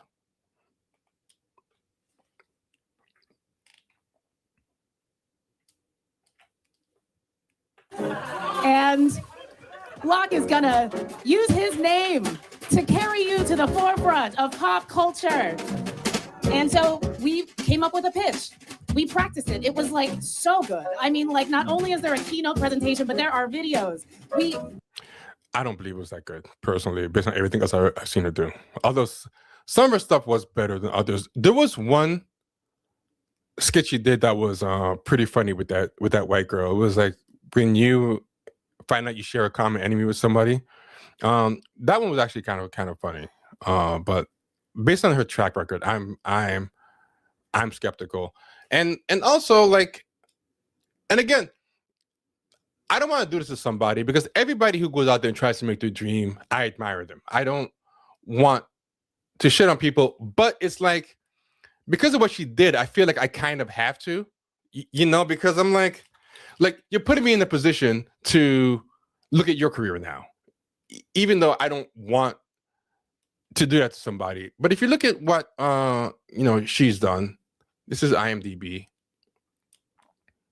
and it's like she was an actress in The Rookie, one episode, 2024.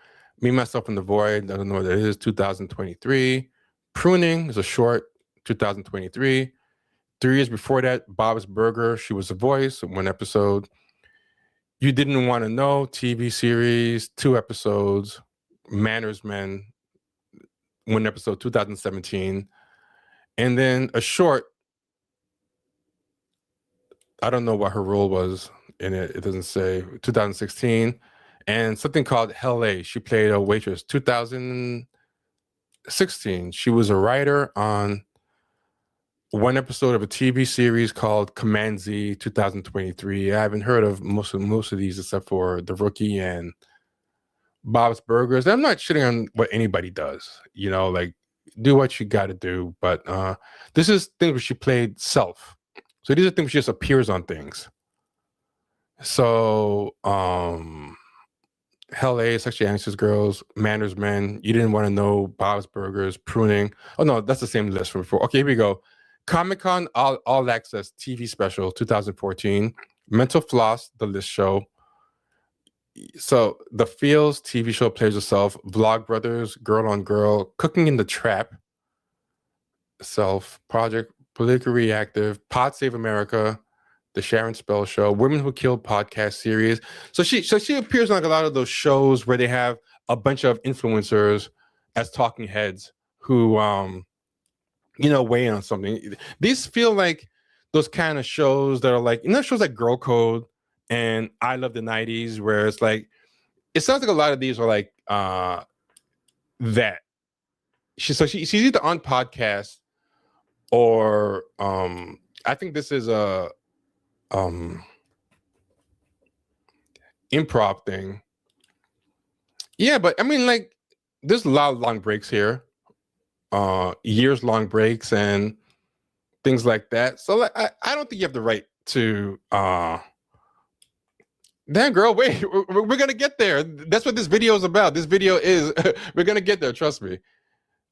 I know I have to talk about it in order, but we're gonna get there at the end of this clip. We get one of the people pitching with us to go on Pierce Morgan and force him to say the tagline from the show unwittingly. We are selling the show all over town. And, you know, we get a few offers, which is like a feeling that like is unlike any other, where you're like, we are wanted. Like it's coming together. And during the pitch process, Locke gets his dream. He's asked to host SNL. And he does. And we have... Again, you're making fun of this guy's career. He hosted SNL. Like, okay, so he's not as big as you know, Jordan Peele, but I mean, that's a pretty respectable thing. This agreement. We're like, and you're going to say the name of the show. You're just going to put it in there at the end when you're doing your thank yous at the end of SNL. And we should have known then that like he didn't say it. And it was like the only thing he had to say. But there were some things he said that were like weird, and thanking his wife, who becomes a weird main character in this whole story. And so my agent at the time. So I want to back up something there. Hold on. And that like he didn't say it. And it was like the only, and he does. So he did SNL, and he was supposed to plug the show. The show's not even made yet. Why would he plug the show? And what would he say during the monologue? How would he work it into a joke? So he's doing a joke on monologue. Goes, hey guys, oh, by the way, I'm working on this show. That's gonna be, it's not even written yet. We're not producing it. Like, even if he said the joke, even if he worked the show in there, do you think people are gonna hold that line from a monologue for a show that's not made yet in their brain and just be like, damn, Key said that thing in the monologue years ago. I'm gonna check every day for that show to come out. You know, like months go by, Key's appearing places. Hey Key, what's up with that show you talked about for like in passing the SNL monologue? You know, like this thing was gonna change your life. This like, I know it's weird that she feels entitled to this mention during the SNL monologue, to the fact that she's still bitter about it and bringing it up as one of the reasons she hates him years later. But that she thinks that this was the thing that was going to change her life, that monologue mentioned. But again, I think she's just a very big networker. These people, like, you know, it's unfunny mafia, they're very quid pro quo. And, you know, Key's a professional. He probably didn't figure out a good organic way to work that thing in there. And he probably figured, like, when the time comes, when it gets closer, he'll plug it then in a way that it'll stay in people's mind when there's a product to show, when there's a trailer, when there's things to talk about. So that weird entitlement she has, it comes through again. Gets his dream. He's asked to host SNL. And he does. And we have this agreement. We're like, and you're going to say the name of the show. You're just going to put it in there at the end when you're doing your thank yous at the end of SNL. And we should have known. Okay, so even worse, I'm wrong. It wasn't a monologue. It was supposed to be at the end of SNL. Most people tune out by then. Once the end of SNL happens and people are hugging, like you know, but this is a great point too. Many shows in development never come to fruition, so it makes no sense to promote it unless it's about to debut. So she started hating and being bitter from then. And this thing that was kind of interesting about that, to me, she sounds terrible in this. And I showed to my friend, he's like, yeah, I heard the same thing about his wife. And I'm like, well, yeah, even if that's true, you don't see anything weird about her expectations here, like how entitled she is, you know. And maybe I'm crazy because no one else but me gets this vibe off of this. This is the only takeaway I take from this. I'm not saying Keegan's wife is not bad. She probably is. There's more than enough proof to corroborate that there's got to be fire with the smoke. But she's not a hero here, and she's not doing it for any noble reasons. Then that like he didn't say it. And it was like the only thing he had to say. But there were some things he said that were like weird. The only thing he had to say. Yeah, he had nothing else better to say than talk about your show. He had one job. We decided live. That was to mention your show that was still in development, you know. Okay, it's all about you. He had nothing else to talk about. And thanking his wife, who becomes... Yeah, he didn't mention this in development show that is nowhere near being done yet, but he mentioned his wife. How dare he mention his wife over you? There's how crazy that sounds. That's the only thing he had to say. But instead of doing the only thing he had to say, which was, you know, my show, the most important thing on earth, which should have been the forefront of his mind, you know, he had to mention his wife. Huh? Okay, yeah, people thank their spouses. They thank God. You get mad at that too? Like you know, that he mentioned God over you. Like, of course he's gonna mention his wife. Why wouldn't he? I'm some weird main character in this whole story. And so my agent at the time. So that's kind of crazy because even if his wife is a nut job, even if his wife did ruin her show, that's a weird thing to get mad at. That he chose to mention his wife over you at the end of an SNL appearance that was a lifelong dream of his. If I achieve one of my lifelong dreams, yes, I am mentioning my wife before I mention some rando that I just signed up to maybe develop a show with in the future. That's not close to being done yet. I mean, this is a man who has created a very successful show before and has been on another very successful show. He might know what he's talking about or might know when to promote things. Calls me and she goes, how is pitching going? How do people feel about Locke? And I'm like, oh my God, they love him. Everybody loves Locke. And she's like, that's great, that's great. How do they feel about his wife, who is now somehow the executive producer on my show? And I'm like, you know, I hadn't really thought about it. I don't think people like her very much. And she's like, yeah, that's what I'm hearing. And I'm like, okay. So like, are you saying like, we're not gonna be able to sell this? Or she's like, listen, people like you and they like Locke. It'll come together. And so I forgive this sort of moment. But you know, that should have been the red flag where I said, hey, maybe we like pause this. We haven't sold it yet. We're all still free. Let's just recalibrate. Not me. So again, they haven't sold it yet, but she expected it to have been mentioned at the end of the monologue. You don't even know what the final form is going to be, you know, but not monologue, at the end of the SNL. Now, this part is a legitimate gripe that she's executive producing a show when you weren't expecting her to, and she's annoying everybody. This part I have a problem. I'm not saying everything she's saying is wrong. I'm just saying the spirit that she's coming to this with and some of the weird entitlement that she keeps showing throughout about her right to be famous or her right to make fun of more successful people's, funnier people's careers while praising herself, which is nowhere near as funny as Key, and she has had nowhere near the success. It's very galling to me. I was like, no, because it's more important to have a celebrity attached. So we keep going. We get 2 offers. One, kind of mid. The other from a major studio. And this is another one of her cutesy code names that makes no fucking sense because everyone could tell what it is. That I won't name because I don't want to be sued. Yeah, if there's any way on earth people are not gonna know who this is.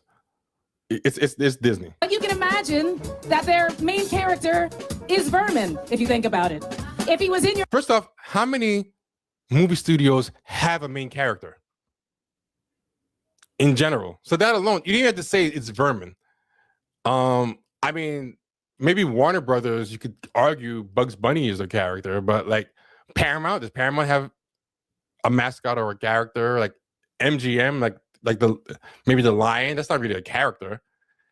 It's supposed to be funny, I guess, and cute, but it's just not a good joke. It makes no sense. It's dumb. house, you wouldn't like that. But if he was at a theme park, you might be excited to see him. So yeah, she's putting a lot of work into hiding this. She went to the theme park too. Okay, how many studios have a theme park? If you really cared about being sued. So again, her idea of how legality works is weird, but we're gonna learn more about that. Sign the deal. We are locked in. We are getting several figures. It's all gonna happen. It's gonna happen. And so I'm celebrating one day. It's the Olympics that didn't happen in 2020. It's the weird 2021, and I love the Olympics. And so I'm waiting for a burrito to come to my door. And I get a phone call from like unknown, which is probably a bill collector, I think. But hey, I'm riding high. And this is interesting. So you're seeing what she's giving off during her set.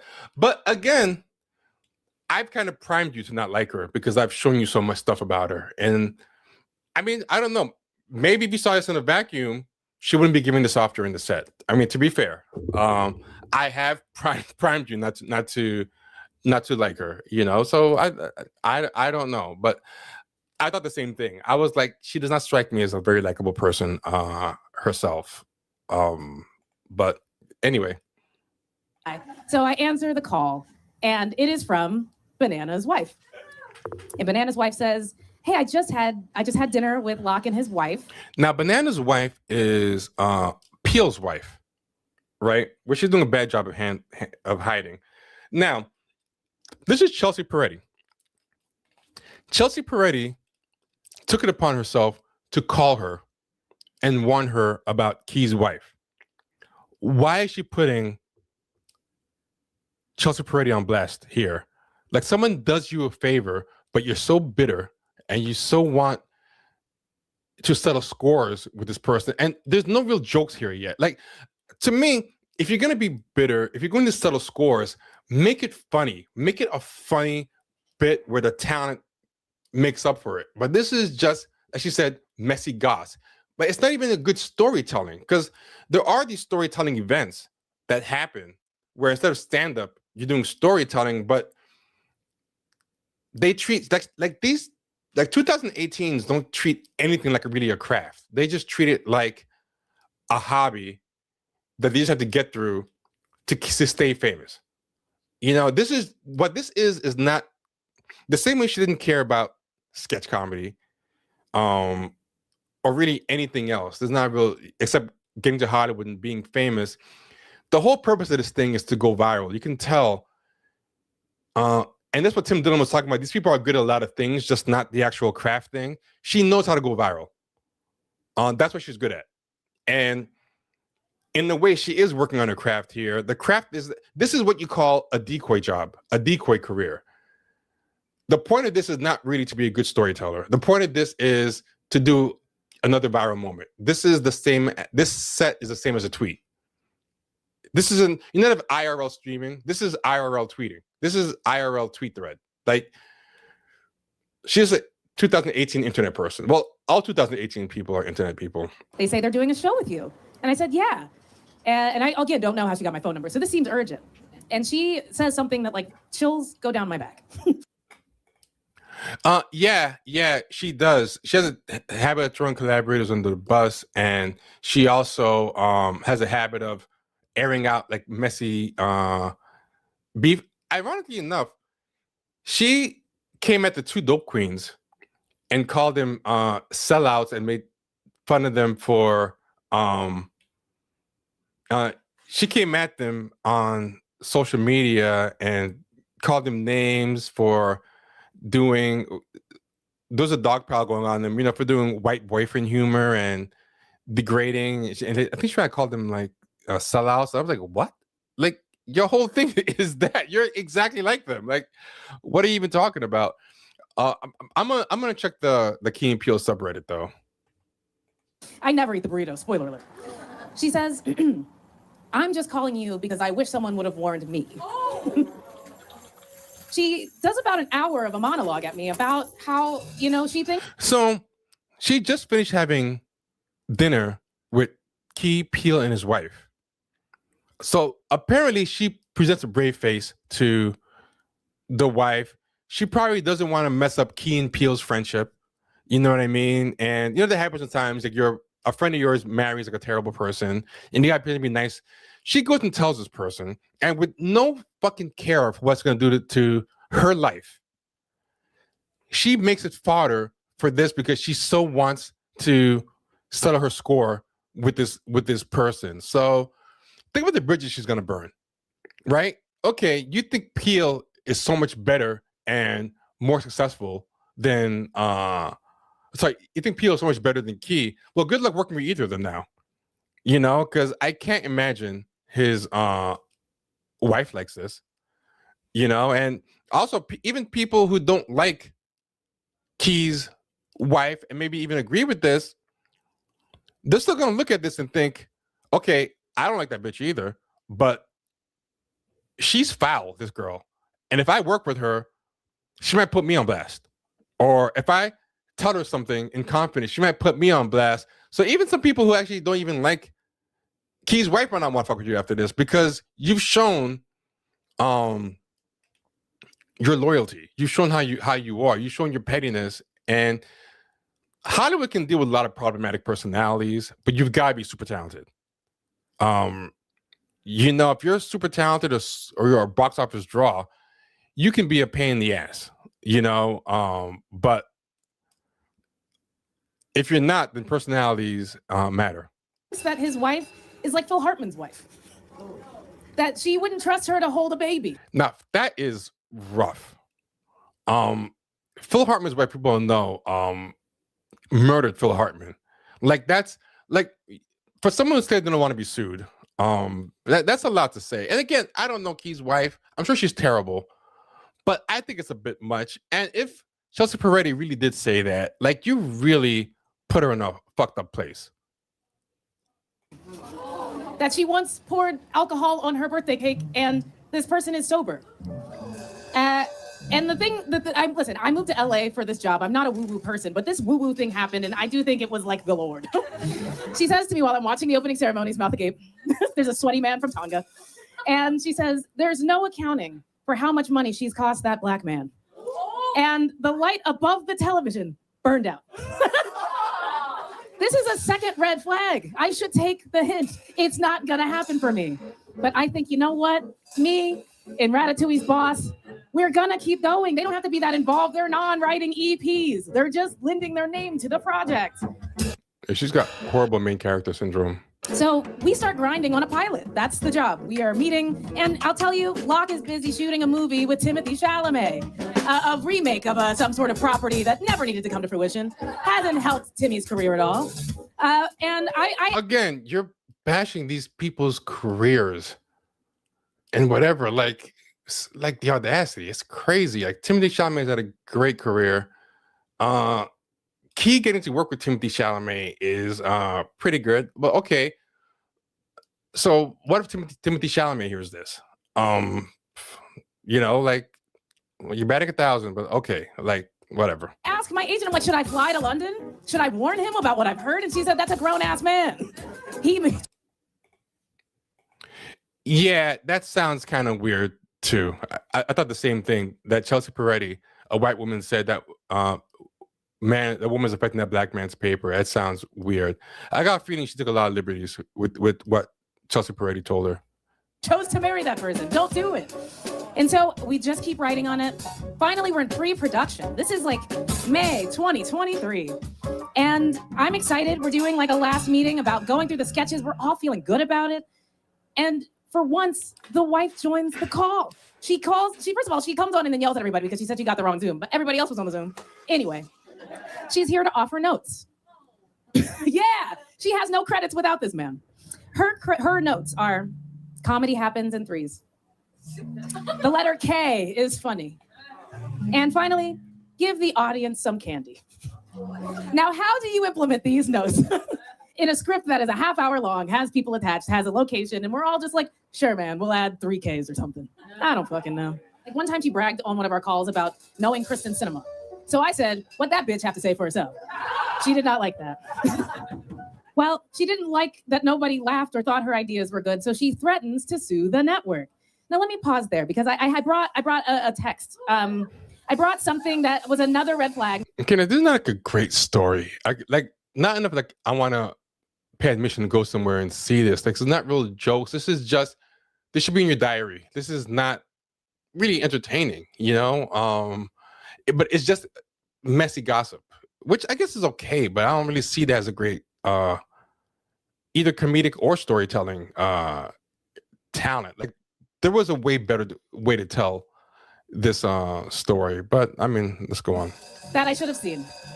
This is from Dumois, an anonymous blind item that someone submitted. They said, since Locke was hosting SNL, I wanted to say, whenever I see him, I can only think of his wife. She has a bunch of food allergies. And she had an allergy attack about a eucalyptus plant by her table at Tribeca Grill. And then in parentheses, on the celeb sighting list. Acting like she couldn't breathe. The plant was fake and I showed it to her. She just said, oh, and acted totally normal after that. He was very nice about it and apologized after. He left a good tip. Bizarre though. Okay, so this had nothing to do with you and your show. It's just a tip you get, like, it's unsourced gossip you saw on Reddit. But because you're mad at this woman for winning your show, you're just gonna throw everything out there, every tangential thing that you can come up with to get her, even like unsourced Reddit gossip. Okay, and like, what are you doing this for? Is it because you care about Key? And some people try to say that, but the way she talks about him, even though she said he's a nice guy, you know, she insults his career and all this stuff and throws a lot of shade at him. Like she's not doing it for anybody but herself. Bizarre, though. And so she threatens to sue the company. She threatens to sue the vermin. And so for a month, we hear nothing. We're no longer in pre-production. We're waiting around. My dreams, the thing I quit my dream job for, thinking I was going to be ushered into the pop culture memory of the United States. And again, the entitlement she thought, you know how many people who are famous have failed shows? Who have had tons of failed shows. If you look at failed pilots on YouTube, there's a ton of them. You would be shocked how many failed shows people were on before the show that they're known for hit it big. Things fall through. That's just part of Hollywood. And it's not to excuse Key's wife. Maybe she was a bitch. Maybe she ruined your show, but you have no proof this show is going to change your life. You have no, like, she's created this fantasy that this show was going to usher her into, like she said, into pop culture stardom and whatever. Again, this is the person that was, acting like she was hesitant to sell out. Like, you have a right to be upset at this person, but I mean, to create collateral damage out of somebody who tried to help you, like Chelsea Peretti, to create, like, compare her to someone that murdered their husband. Like you gotta keep it into proportion. She could be a hen-pecking, terrible wife, to just sourcing any type of unfound gossip you could find. It's a bit much to me. Of America is on hold. And they get back to us after a month and they say, hey, we paid them off the project, but you have to write a whole new pilot. And I'm like, at this point, well, fuck, like, these are all our best ideas. And also, okay, so now they're off the show, right? She is given a chance. They paid them off. She's given a chance to do the show. So this one started getting weird to me, because I was thinking, why are you still blaming her then? If she got off the show and you got a chance to do the show, I don't really understand. I don't really understand what she's still mad about, but she is apparently still mad. so like, they're like, one day you can perform that for the internet, but like, we own the TV rights to that. So we do what writers do. We come back together and we write a banger script, because we know that if the vermin has nothing, they have IP. And we write a script that is filled with Muppets. So she thinks the script is great because she says if one thing that the vermin has, and again, this is another example of how poorly thought out and dumb this vermin and code words is. She then mentions the Muppets. Who owns the Muppets? Disney. So even the internal logic of this joke is not tracking of, even if the code word thing is a joke, but it's just doing a satire, it's just deliberately playing a dumb person who can't do code words right. This would even work, but she's not doing that. She's just lazy about the conceit that she did. But also, like, the main reason why you think your show was such a banger and just to be picked up is because you use Disney's IP. Like, you not any original ideas. Like, we had a skit about this, we had a skit about that. No, we were able to get access to their IP, and we put a bunch of Muppets in there, that's better than a lot of people have access to on their first job. You were given a gift to get this far. We believe that we're going to have something worth fighting for. And, we know that the strike is coming. It's in all of the papers. We all know that, like, there is this entertainment breakdown on the way, but we have like a few more weeks to just shoot the fucking pilot. And right before it happens, Bob Iger's come back, Bobby Gare, and he's got my dream in his hands, and he cancels every single show in production. And then we all go on strike. And so that is just a project that I could not talk about, that was never announced, that was supposed to be my dream, that fell by the wayside. But, there is an upside. Now, here's an interesting thing about this. So she got to make the show anyway. And the main thing that Key's wife did was make the show take a little longer to take off.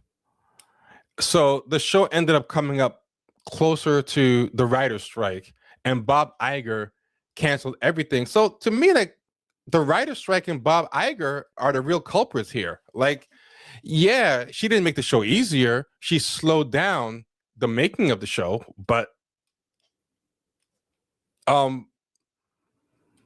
you were a victim of business around the time of the writer's strike and COVID and all those things.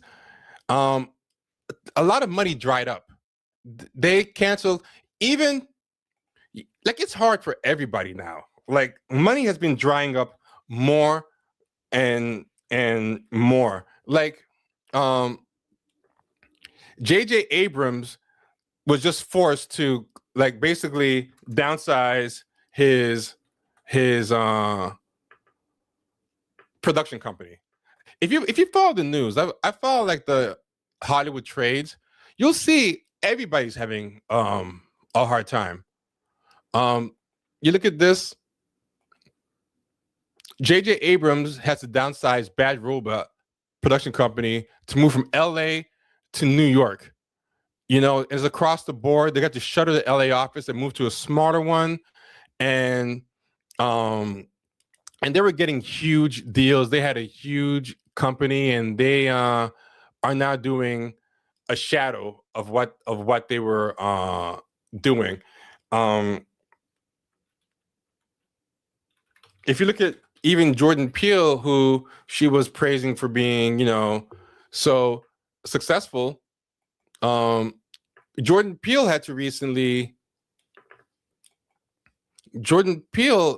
who's made like big money maker, successful movies like Get Out, a success like him has had to downsize. It was announced this week his production company is cutting down their development team, and there's a 3-person layoff, but it's like a very small team. So 3 people is actually like a big chunk of the team.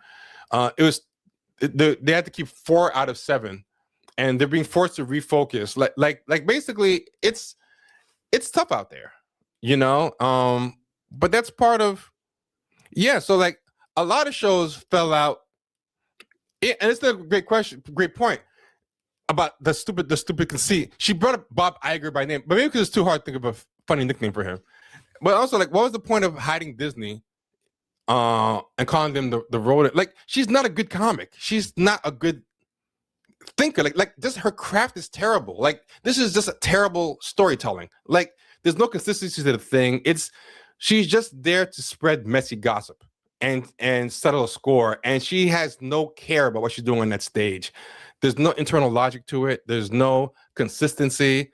And the Bob Iger point is a great thing. What's the point of naming Bob Iger and the Muppets if you care about being sued? Like, and the half-ass lock and peel.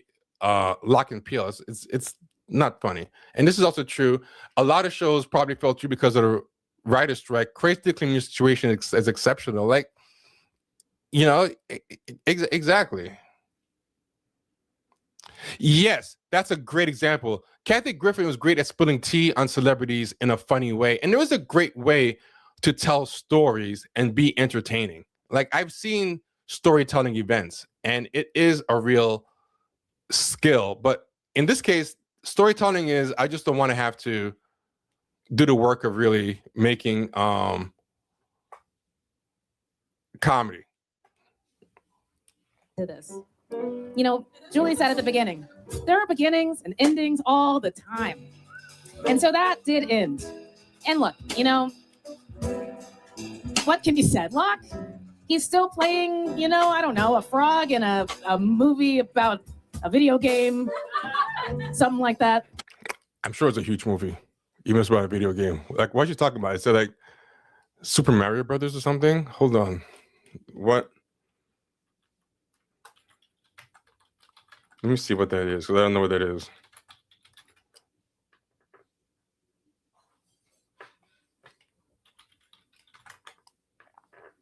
He's in the Super Mario movie. That was one of the biggest hits. Oh, he wasn't playing a frog. He's playing the character Toad, who's a walking mushroom. His name is Toad, but he's... You guys know what Toad is. Toad is the... I mean, so basically he's in a movie with Chris Pratt. Like, oh, that's not that much of a failure. Like, that's not bad. This is Toad. This thing. That's like a main character in the Mario Brothers movie. I mean, he's in a movie with a bunch of other celebrities. Jack Black is in there and everything. Like, don't tell me you would not kill to be a voice in the Super Mario movie alongside Jack Black and Chris Pratt and whoever else is in that movie. It just had a sequel. Like, again, the audacity of you making fun, like, get some perspective. You making fun of this guy is insane. He never gets to be himself in public, and his partner has won Oscars. And everyone. Yeah, but you've done what neither of them done. You haven't won Oscars or done what Key has done. You know, like. knows that his wife has ruined his career. It is diminishing returns. He's doing insurance commercials where there are other celebrities in it who are playing themselves, and he is playing a guy with a guitar. Yeah, that's a fair critique, but okay, so what? Why are you bashing him? Like, for what his wife did? Do you think he was supposed to fight his wife on your behalf? Like, if his marriage is bad, if his wife is ruining his career, that does suck, but you don't care about him. Like, you're just adding on to the mess and dogpiling on him. And so the whole point about she's ruining that black man's career, like, you know, this is about caring about that black man's money, but, you know, meanwhile, you're just taking shot after shot at him. I would have liked it better if she said that he was a dick too, you know, but it's not like he's a nice guy in a bad relationship. But you're taking everybody out. You're taking out Chelsea Peretti. You're ruining probably Key and Peele's friendship.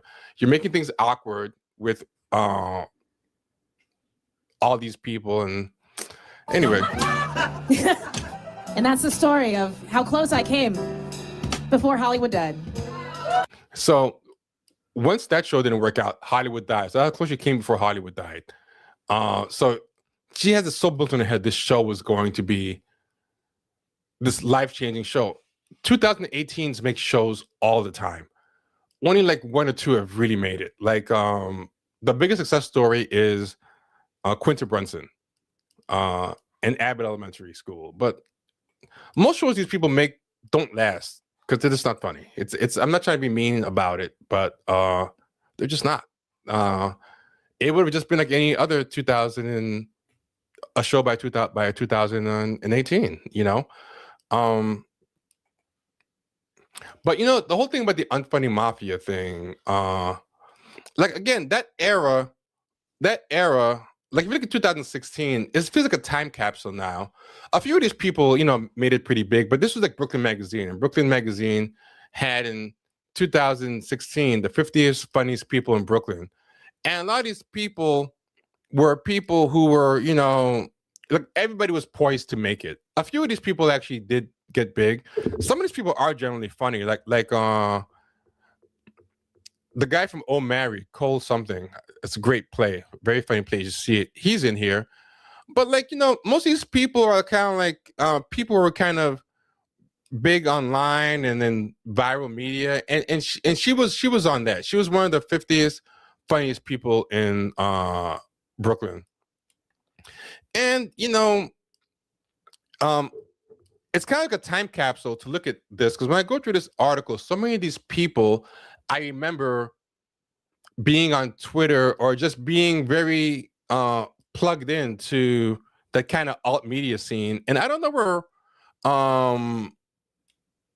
most of these people have gone, you know. But what I'm trying to say is, like, I think there was a moment. It was a glorious moment, and for these people, I mean, not for us, because I don't think any of us were entertained by a lot of the work that people put out, but it was glorious for them. I mean, and you know, you gotta make the best out of it, and you know, be appreciative for what it was. You were able to succeed far better than any of you guys would have done in any other era. That was just a very weird era, the era of the unfunny mafia, where anybody that could go viral on BuzzFeed video, on YouTube, and on Twitter They were just throwing shows left and right, but that wasn't real life. That was a weird, anomalous time that wasn't meant to last. It was just what it was at the time. Now, she says here, she posts, so she's gloating. TMZ picks it up like about 10 days later. Comics set trashing Keegan-Michael Key's wife is outlandish, fabricated, sources say. Sources are probably sources planted by Key himself. You know, probably their publicist planted the story to fight back against her story, right? So then she takes this and goes, Barbara Streisand in full effect, which is supposed to say Streisand effect. Now, people know Streisand effect is when you're mad about something and your attempt to fight back about something. This is something that nobody knows and nobody's seen. But in your attempt to get it taken down or removed from the internet or fight it, you end up making it a way bigger thing than it would have been otherwise, right? Her video already went viral and was shown in like, it made the whole media circuit. Every single thing was showing her video. It went viral to the tune of 200,000. The tweet she did to promote it went really viral. And she's always very sassy and nasty. So someone goes, that's not what that phrase means. And she goes, yes, it is. But responding to something that's already viral is not the Streisand effect, right? So then she goes, yes, it is. And someone goes, it's not. It means something about you no one was paying attention to that they only started noticing because of your protest. In this case, the story was already noticed and went viral from your telling. So it's not Streisand effect. And then one of her sycophants, because these people always have weird online sycophants. Little Brother, this is a major reporting site talking about it from the angle of, hey, stop talking about this thing. One thing with these people, they always think people are disagreeing because they don't get it. The same way Megan Stalter's fans were thinking people were saying was funny, just didn't get it. They're not smart enough. So he's explaining something that's not hard to understand. Like Barbara Streisand is not fucking rocket science, you know? And the Little Brother, so called Little Brother, this is a major reporting site from the angle of, hey, stop talking about this thing. This is now getting more eyes on it than Aquilah's original story. And it's happening when the people involved are saying, no, it isn't true. So he's basically repeating the definition of it. But the problem is, this is not true. It is not getting more eyes on it than Aquilah's original story. But to find people entertaining, you have to treat them with kid gloves to find them entertaining. Because if you have any rigor to your expectations for entertainment and your heroes, then you wouldn't be fans of these people to begin with. So then this guy posts the actual, they found how her post did, right? So the post came out on April 28th. It got 79,000 views, 66,000 views, 33,000 views, 4,515 views, 5,000 views, 3,500, 3,086. So combined, that's like, you know, about 200,000 plus views. And then, you know, it kept dropping off. And then when the TMZ story came out, it got a small bump to 23,000. So less than the first 3 days, but more than the fourth day. So how was the Streisand effect? Streisand effect happened when Barbara Streisand made a big deal about something that nobody was looking at. And then when she did, millions of people found out where her house was located. And she made it more visible, several orders exponentially more. A 23,000 bump. It's, I mean, like, she's not clever. She's not funny. She's not, but she's also arrogant about it. Like, one reason why she isn't funny, I know, is, or better, or can't get better, is because she feels too good to be told anything, right? So people pointing out to her how messed up because a lot of people were defending her by saying about throwing Chelsea Peretti under the bus by saying, "Oh, well, Chelsea Peretti probably gave her blessing to say it and whatever." But like, why would Chelsea Peretti give her blessing to say that? Why would she get out of that? Hey, do you mind putting my name out there, comparing her to Phil Hartman's wife? Like, that's ridiculous. So he said, "I love your video. I don't know why, except for one thing. I wish you hadn't named outed Peele's wife role in the story, who was just trying to help you. That move was legit not cool." Here's her response. "She looks like a hero to me." The person responds, "I think she is a hero, but not sure she would appreciate being outed like that on her opinion of the wife of an old friend of her husband's. I mean, if I were her, I would not have liked that. But you're not her." Like, just so like arrogant. Like she doesn't. So for all these people who are speculating that Chelsea gave her permission. If Chelsea did give her permission, all the people calling her out, she would respond, "Chelsea wanted me to say it." But she doesn't say that. She's just saying, "Oh, who cares? It helped me out." Like, she is such main character. She thinks everything should be about her. Like Chelsea should be happy because it helped her out, And she has her sycophantic followers, and they're like, praising her. But then every now and then somebody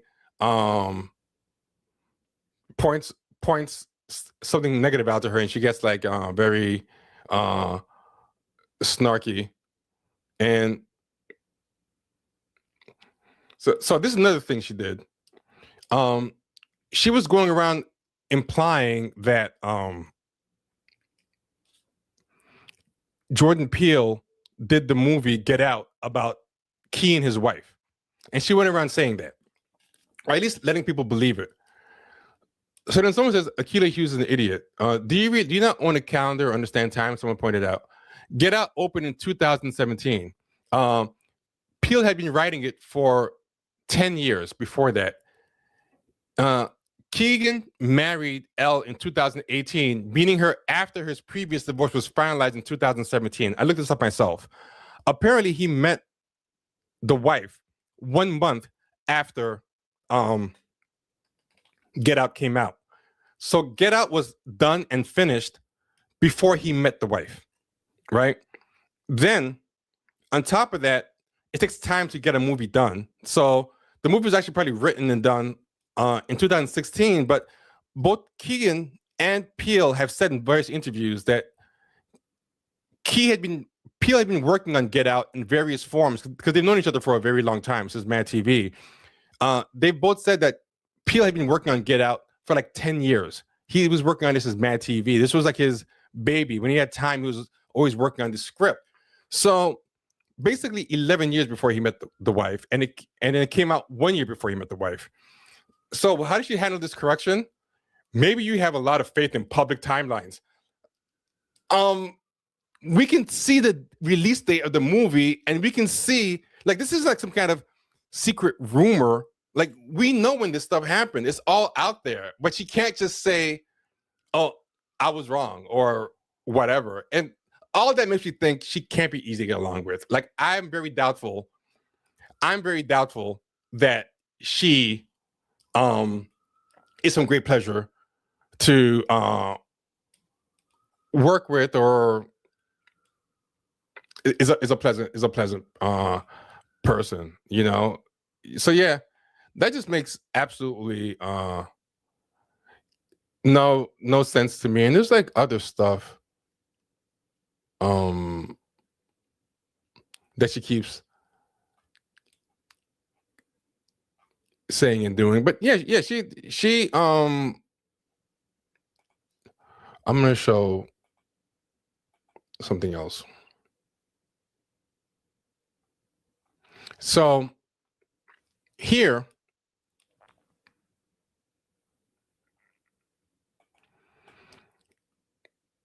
this thing went viral to the point of 2.8 million. So again, the Streisand effect is dumb, but she is just so butthurt about whatever happened with this show, which his wife was even the final step of destroying. Like Bob Iger and the writer's strike destroyed it, and we also have no idea how well would it even lasted if it was made. Like things get canceled. They produce content at such a crazy clip in that 2018 2022 era. I don't think you guys remember how much content was just being spammed, because that's when all the streamers were launched, and all the streamers decided we're gonna run this the tech company way. We're just gonna try to grow. We're buying any show we can because we just want content, and we want to spam content to get market share. And then they realized it didn't work, and the economics didn't work, and they had to all contract. So there's way less content then, and so many things got canceled because they were just throwing anything against the wall and see what stuck. Everything that came out, like, was collapsing. We have no idea. This could have been a huge hit for her. I don't think it would have been, but it's way more things fail than succeed. So someone said, "Oh, so Get Out was about," and she goes, "Get Out is a documentary." And she's throwing fuel in the fire that Get Out is about this woman. And then someone says 3 minutes in and not a single punchline, I'm out. And she goes, well, it's a story set, not a stand-up set, Smooth Brain.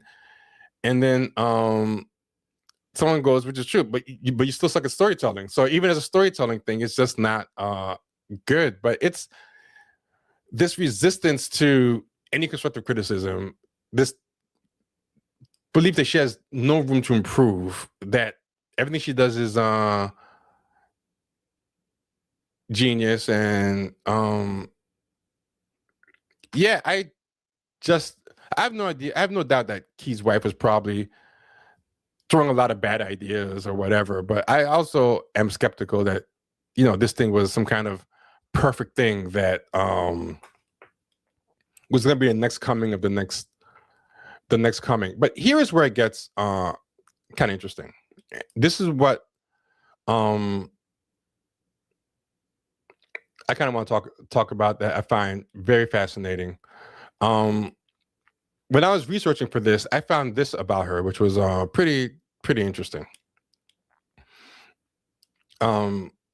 So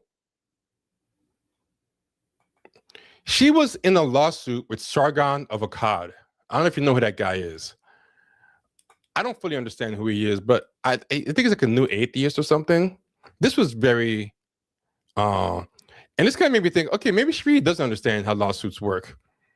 So she sued a YouTuber for copyright and something that was very clearly fair use. Yeah, exactly. Like Quibi happened. That's how much money they're throwing at dumb stuff. Quibi happened. Like anything that had a pulse, they gave it a show. If you had a pulse and a high follower count, like if even Desus and Miro, and they're pretty popular, couldn't make a show work. I mean, that online popularity, it does not always translate to broadcast success. But YouTuber wins attorney's fees in Clinton party copyright case. Now check this out. 2020. YouTube personality Carl Benjamin, known on the platform as Sargon of Akkad, won attorney's fees in Manhattan federal court on Wednesday after successfully defending a copyright suit over his mocking of a video taken at Hillary Clinton's election night party. Comedian Akilah Hughes' lawsuit was objectively unreasonable and meant to, quote, inflict financial harm on Benjamin and to raise her own profile in the process, the U.S. District Court for the Southern District of New York said. Hughes attended the Clinton campaign's election night party in Manhattan in 2016 and posted a 10-minute video of party footage and commentary to YouTube called "We Thought She Would Win." Benjamin posted a video called SJW Levels of Awareness that used 2 minute clips, that used 2 minutes of clips from Hughes' video. SJW is an acronym for Social Justice Warrior, which the court has said is, quote, routinely used by Benjamin in a demeaning context to belittle proponents of perceived liberal social justice policies and stances. Hughes sued Benjamin for copyright infringement, and the court found in February that Benjamin's video made fair use of Hughes' video as transformative criticism and commentary. So basically, he took a 10-minute video and edited down to 2 minutes to make fun of her. The most common fair use thing on earth. And she took him all the way to court for that. Now, you might wonder what was so bad in this video, because I was curious too. I'm like, did he call her out her name? Did he, slander her and whatever? And when you see the actual video that she took all the way to court, it's unbelievable. You've got to see this video. Dude, it's Akilah. So, and if you want to talk about Streisand effect, that was probably a big Streisand effect, like making that big case and taking it all the way to court. Ironically, I think that was probably a way bigger Streisand effect than what she tried to pretend was a Streisand effect. So this is her in 2016 or 2000, whenever Hillary Clinton ran, 2016. It's this HAW levels of awareness, 1 minute 58 seconds, and it's just nothing but her words, unedited, or well, not altered. They're unaltered. The clip is edited. It's 10 minutes of it's a 10-minute video cut to 2 minutes.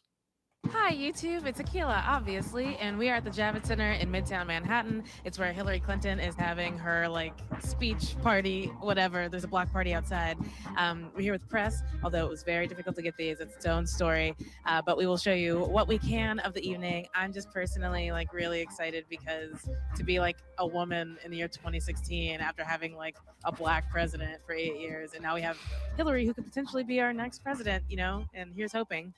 It started out as a very exciting evening and full of hope that we would be in a historic moment under a glass ceiling, getting to be in the room where it's happening with Hillary. And honestly, it started like this high and then just crept down until forever. There are plenty of people whose best interest is to keep everybody divided and to keep them hating people who don't look like them and to give them a scapegoat.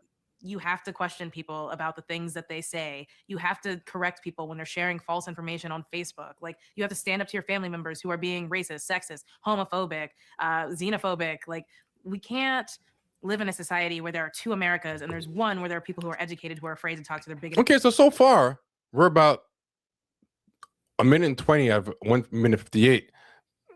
All he did was use her words. He didn't even add commentary. He didn't call her any names. He edited a 10-minute video down to this thing. Relatives, because black women got information. We voted for Hillary. So the onus is on everybody now to actually step up. I don't want to hear, I'm scared to talk to my family because they're my family. No, I get that. But you can't wait till people are burning or hanging from trees or being killed to say something. And so, 2016 is the doo-dooest year in the history of my entire life. I don't know. Hillary losing is the worst thing that happened to you. And you have a pretty good life. I think what's helpful for me is I live in New York. I'm surrounded by like-minded people. People here are disgusted. And we're not going to take it. So yeah, that's what she sued him over and took it all the way to court. Now, it gets better. So yeah, this is what I'm saying. Okay, maybe she doesn't understand how laws work. But 2016s are really good at what they do. Personally, that's my personal finding. I said 2018s are really good at what they do. But going back to this, so Hughes sued Benjamin for copyright infringement, and the court found in February that Benjamin's video made fair use of Hughes' video as transformative criticism and commentary. The court awarded Benjamin over $38,000 in attorney's fees Wednesday, finding Hughes' claims were objectively unreasonable. So the court was like, they said objectively unreasonable, and that this was, quote, clear from the face of the complaint and the videos at the heart of the dispute. So she basically lost $38,000 over a 2-minute video. She's totally delulu. And again, for someone who claims they're afraid of litigation, it's very ironic that she's the person that actually sues people. And also, she doesn't do a good job at hiding things, or she doesn't seem to be trying to really avoid more messiness. It continues. It was, quote, unmistakable. This is the court's words. It was unmistakable that the edited video was designed to highlight and critique Hughes' alleged lack of self-awareness, not to pass off her work as Benjamin's, the court said. So she was basically trying to say that he was trying to profit off her work, as if like she's such a big deal or whatever, that he's gonna get all these views. Like, oh, is that Akilah? You know, and so trying to act like she. And this is what I mean. Like, it makes you wonder, like, how good the show was. Like if she's willing to sue somebody over 2 minutes of her yapping, like, it's giving him that much value. Like Sargon of Akkad is craving to steal her content, and pass it off as his own, because it's so good. Like that's apparently the art. Courts, in their opinions, respond to arguments that the lawyers made. So for them to say this must mean that in her paperwork, she was claiming with a straight face. I don't know if she went pro se by herself or she got an attorney, she paid an attorney, and the attorney actually wrote this. They tried to claim that like this work was so good, this 2 minutes, that he was trying to steal it and get the benefit from it, or he was getting like money off of it or whatever. I wish I could find the complaint to see what damages she asked for, because I'm curious to find out what amount of money she thought she was due from him taking that 2 minutes. Like how valuable she thinks that video was. But this one gets better. Hughes also brought the suit for an improper purpose, the court said. According to the court, Hughes admitted on Twitter, this is fucking insane. On Twitter, she admitted, and on her website, in 2 places, that she intended to bankrupt Benjamin and, quote, these are words from the court, use copyright laws to silence her political opponents and critics. So she admitted openly in 2 places that, hey guys, I'm doing this to bankrupt. You're not supposed to do that. You're not supposed to use litigation as a weapon.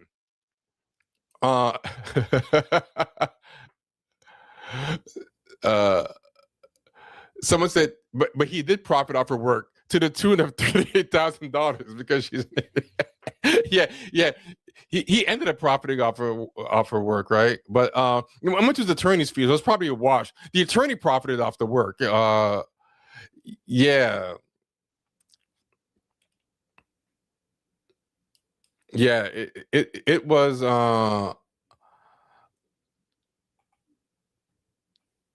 yeah, that's the thing.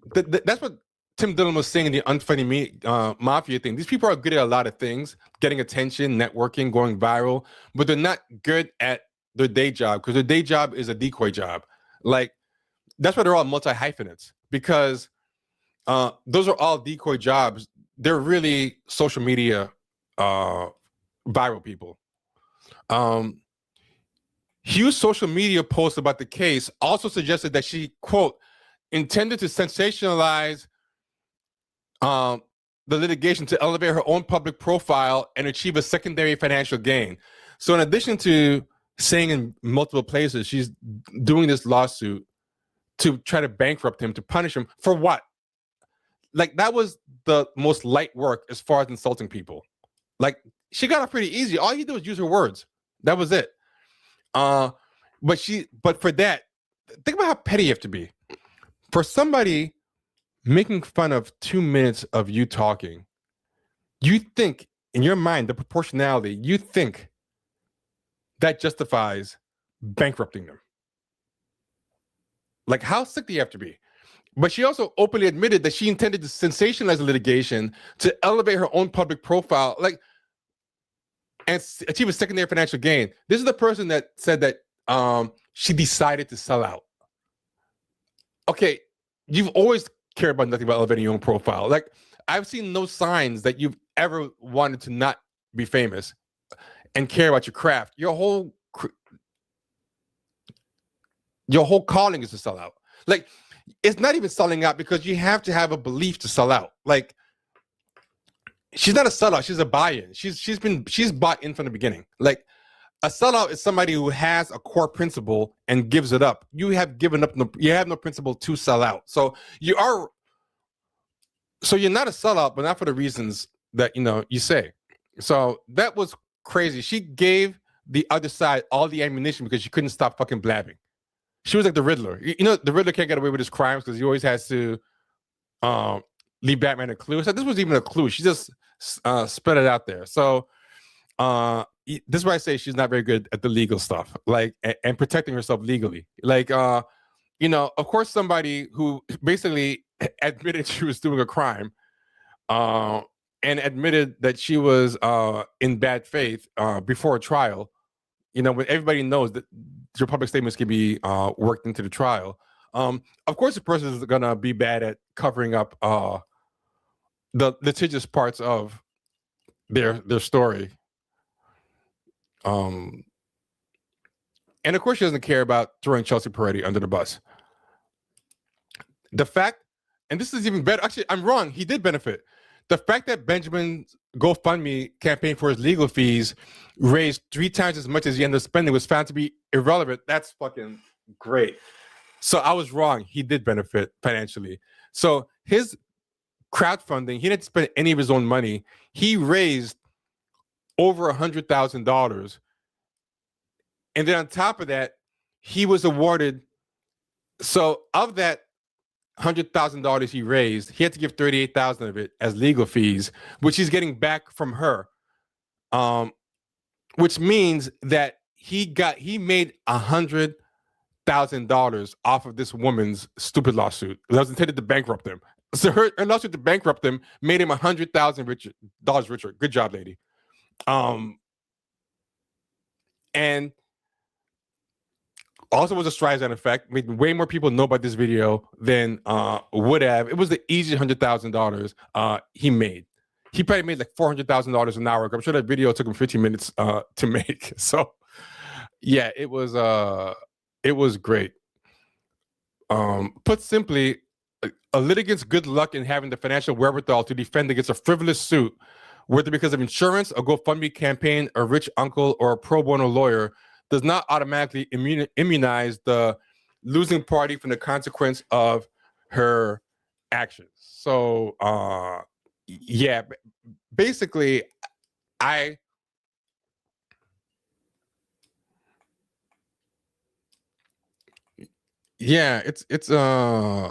it's crazy. It's crazy. So again, like when I showed this video to people, and then people just jumped into, oh, well, I heard his wife is bad, or you know, that's crazy about his wife, and that just was kind of weirded out that nobody saw anything weird about what's going on there. The pettiness, the lack of a real grievance, the throwing of people under the bus, the entitlement to thinking she was famous, and that this show is going to be the most amazing show ever, and that she barely thought about sketch comedy, you know, that she got a sketch comedy show from Comedy Central and realized from that she even liked sketch comedy. But supposedly this is gonna be the best world-changing sketch comedy show, given that history with sketch comedy. Like, yeah, I don't get it. It's very weird. I'm gonna show one last thing and then we're done. But this was the typical story that covered it, and this is one of the reasons why I hate legacy media, because they don't cover or do work on anything. They're just transcribing machines. Like, I'm gonna be the only one that you seen break down the story with any type of nuance. Everyone else, all they did was just report the story at face value and share tweets and not fact check or do anything. You know, they just produce content. So this is from Cracked. Akilah Hughes says she knows exactly why Key and Peele don't work together anymore. There is no proof that they don't work together because of this woman. Get Out came out a month before he met this woman. Key and Peele ended years before Get Out. They actually did a movie together after Key and Peele ended. So they started working out years before Get Out. Like, this woman doesn't fact check anything. She just says whatever. And you would think maybe the person writing this article as a journalist or a writer would do what I did and just fucking look up the dates. Nope. Just throw it in there. Somebody said it. Write it down after you get to the tweets. I gotta embed the tweets. This is what being a writer is now. You just I guess don't get paid enough anymore to do any more work. I don't know. Like, I know writing that it doesn't pay like it used to. It's like just a content mill. So they report on her thing, and then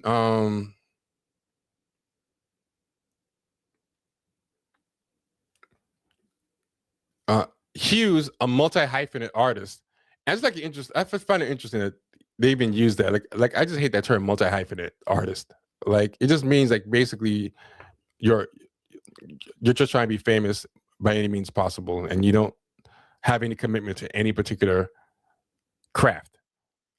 You just can do whatever is gonna get you famous first. You're gonna try a bunch of things, whichever one takes off first. You're gonna stick with it until you can get into movies. Hughes, a multi-hyphenate artist who joined the comedy ecosystem with the 2020 web sketch series Making Fun with Akilah and Milana, recently appeared in the Brooklyn Storytelling. Oh my God, that was in Brooklyn. I could have sworn that was in LA. Damn it, we took another L. Live show Afters to share her tale after a failed TV pilot that not so subtly implies the secret to the Key and Peele split lies in the some behind-the-scenes drama involving Key's other better half. Now, given that Key and Peele had dinner with Chelsea Peretti and the wife, they're still kind of friendly. Like, it's such a baseless speculation. She has no proof.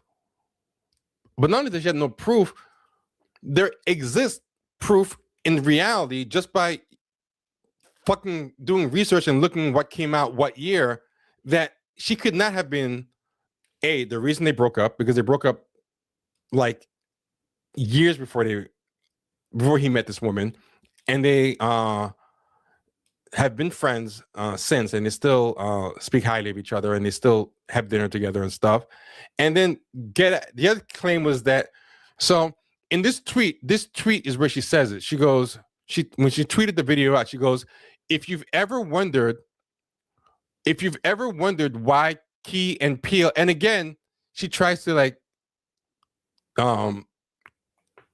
take it out, which again, she does Key and Peele, but she uses asterisks. But then she says Lock and Banana in the thing.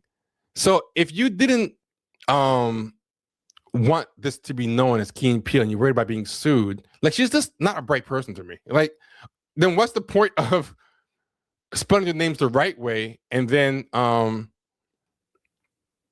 putting asterisks? Like, you know what you're doing. Like, it's like there's no thought to this, and you would think losing $38,000 by being careless online would have made you like make an effort. No, I'm not gonna do any effort to be any better. I'm gonna stay the same until something better happens. So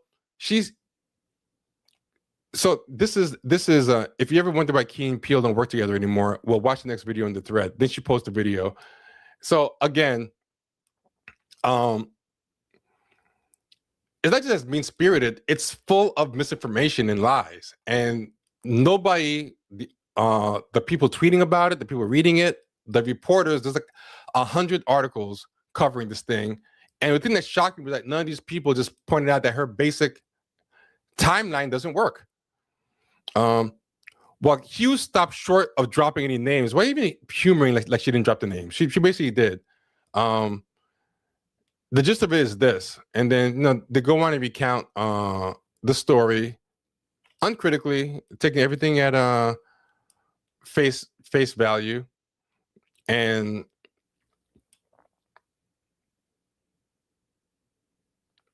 it just basically recites the whole thing. It transcribes basically the whole speech, and then it posts a bunch of tweets making fun of Key's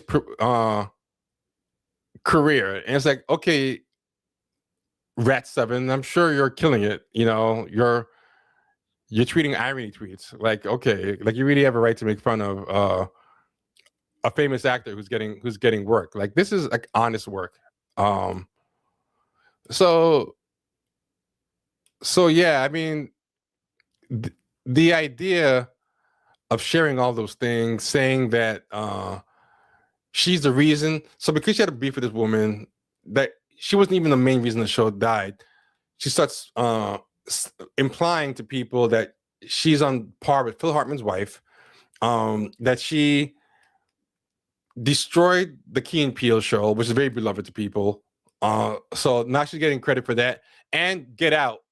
So she's kind of diminishing Jordan Peele's work, because she basically took Jordan Peele's work and reduced it to like a slam book, to like a cheap shot against his buddy's wife. And in the process, she also threw Jordan Peele's wife, who was trying to help her, under the bus.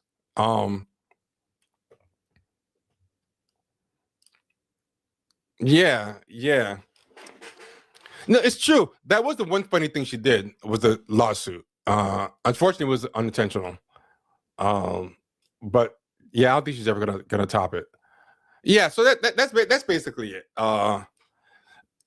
You know, I had to like do a lot of foundation in the beginning, you know, and kind of paint a picture of what a 2018 is, so that when you get to the actual video, you can understand, you know, the context of, because that's what we are. We're not content providers, we're context providers. And I think we're the only ones who gave any type of context to the moment in time that she's from, and, you know, give context to that thing. Like, I just find it very weird she's getting rewarded for that and praised for that, when it just seems like, when I watch, I'm like, this is such a nasty person to me. Like, from what I've seen, just not a nice person. And it's just so weird how nobody seemed to see it, because all they cared about was the gossip, and they were just so happy to be able to not just not nice, but there's just not a talent there, and just hostile about it. Like Tim Dillon says, the unfunny mafia is very angry. They have an anger over the fact that, you know, they're really not talented, and they're very, very hostile to it in the way that like actual talented people are not. But anyway, this one's extra long to make up for how long we were gone. I hope you guys can eat. You guys have a lot to watch. It's almost like 3 hours, and I think it was pretty interesting, if I do say so myself. And I things might be a little spotty, because I still have to deal with some stuff with my mom's health. But, you know, I'll do my best to stick to the Monday, Thursday schedule again. But it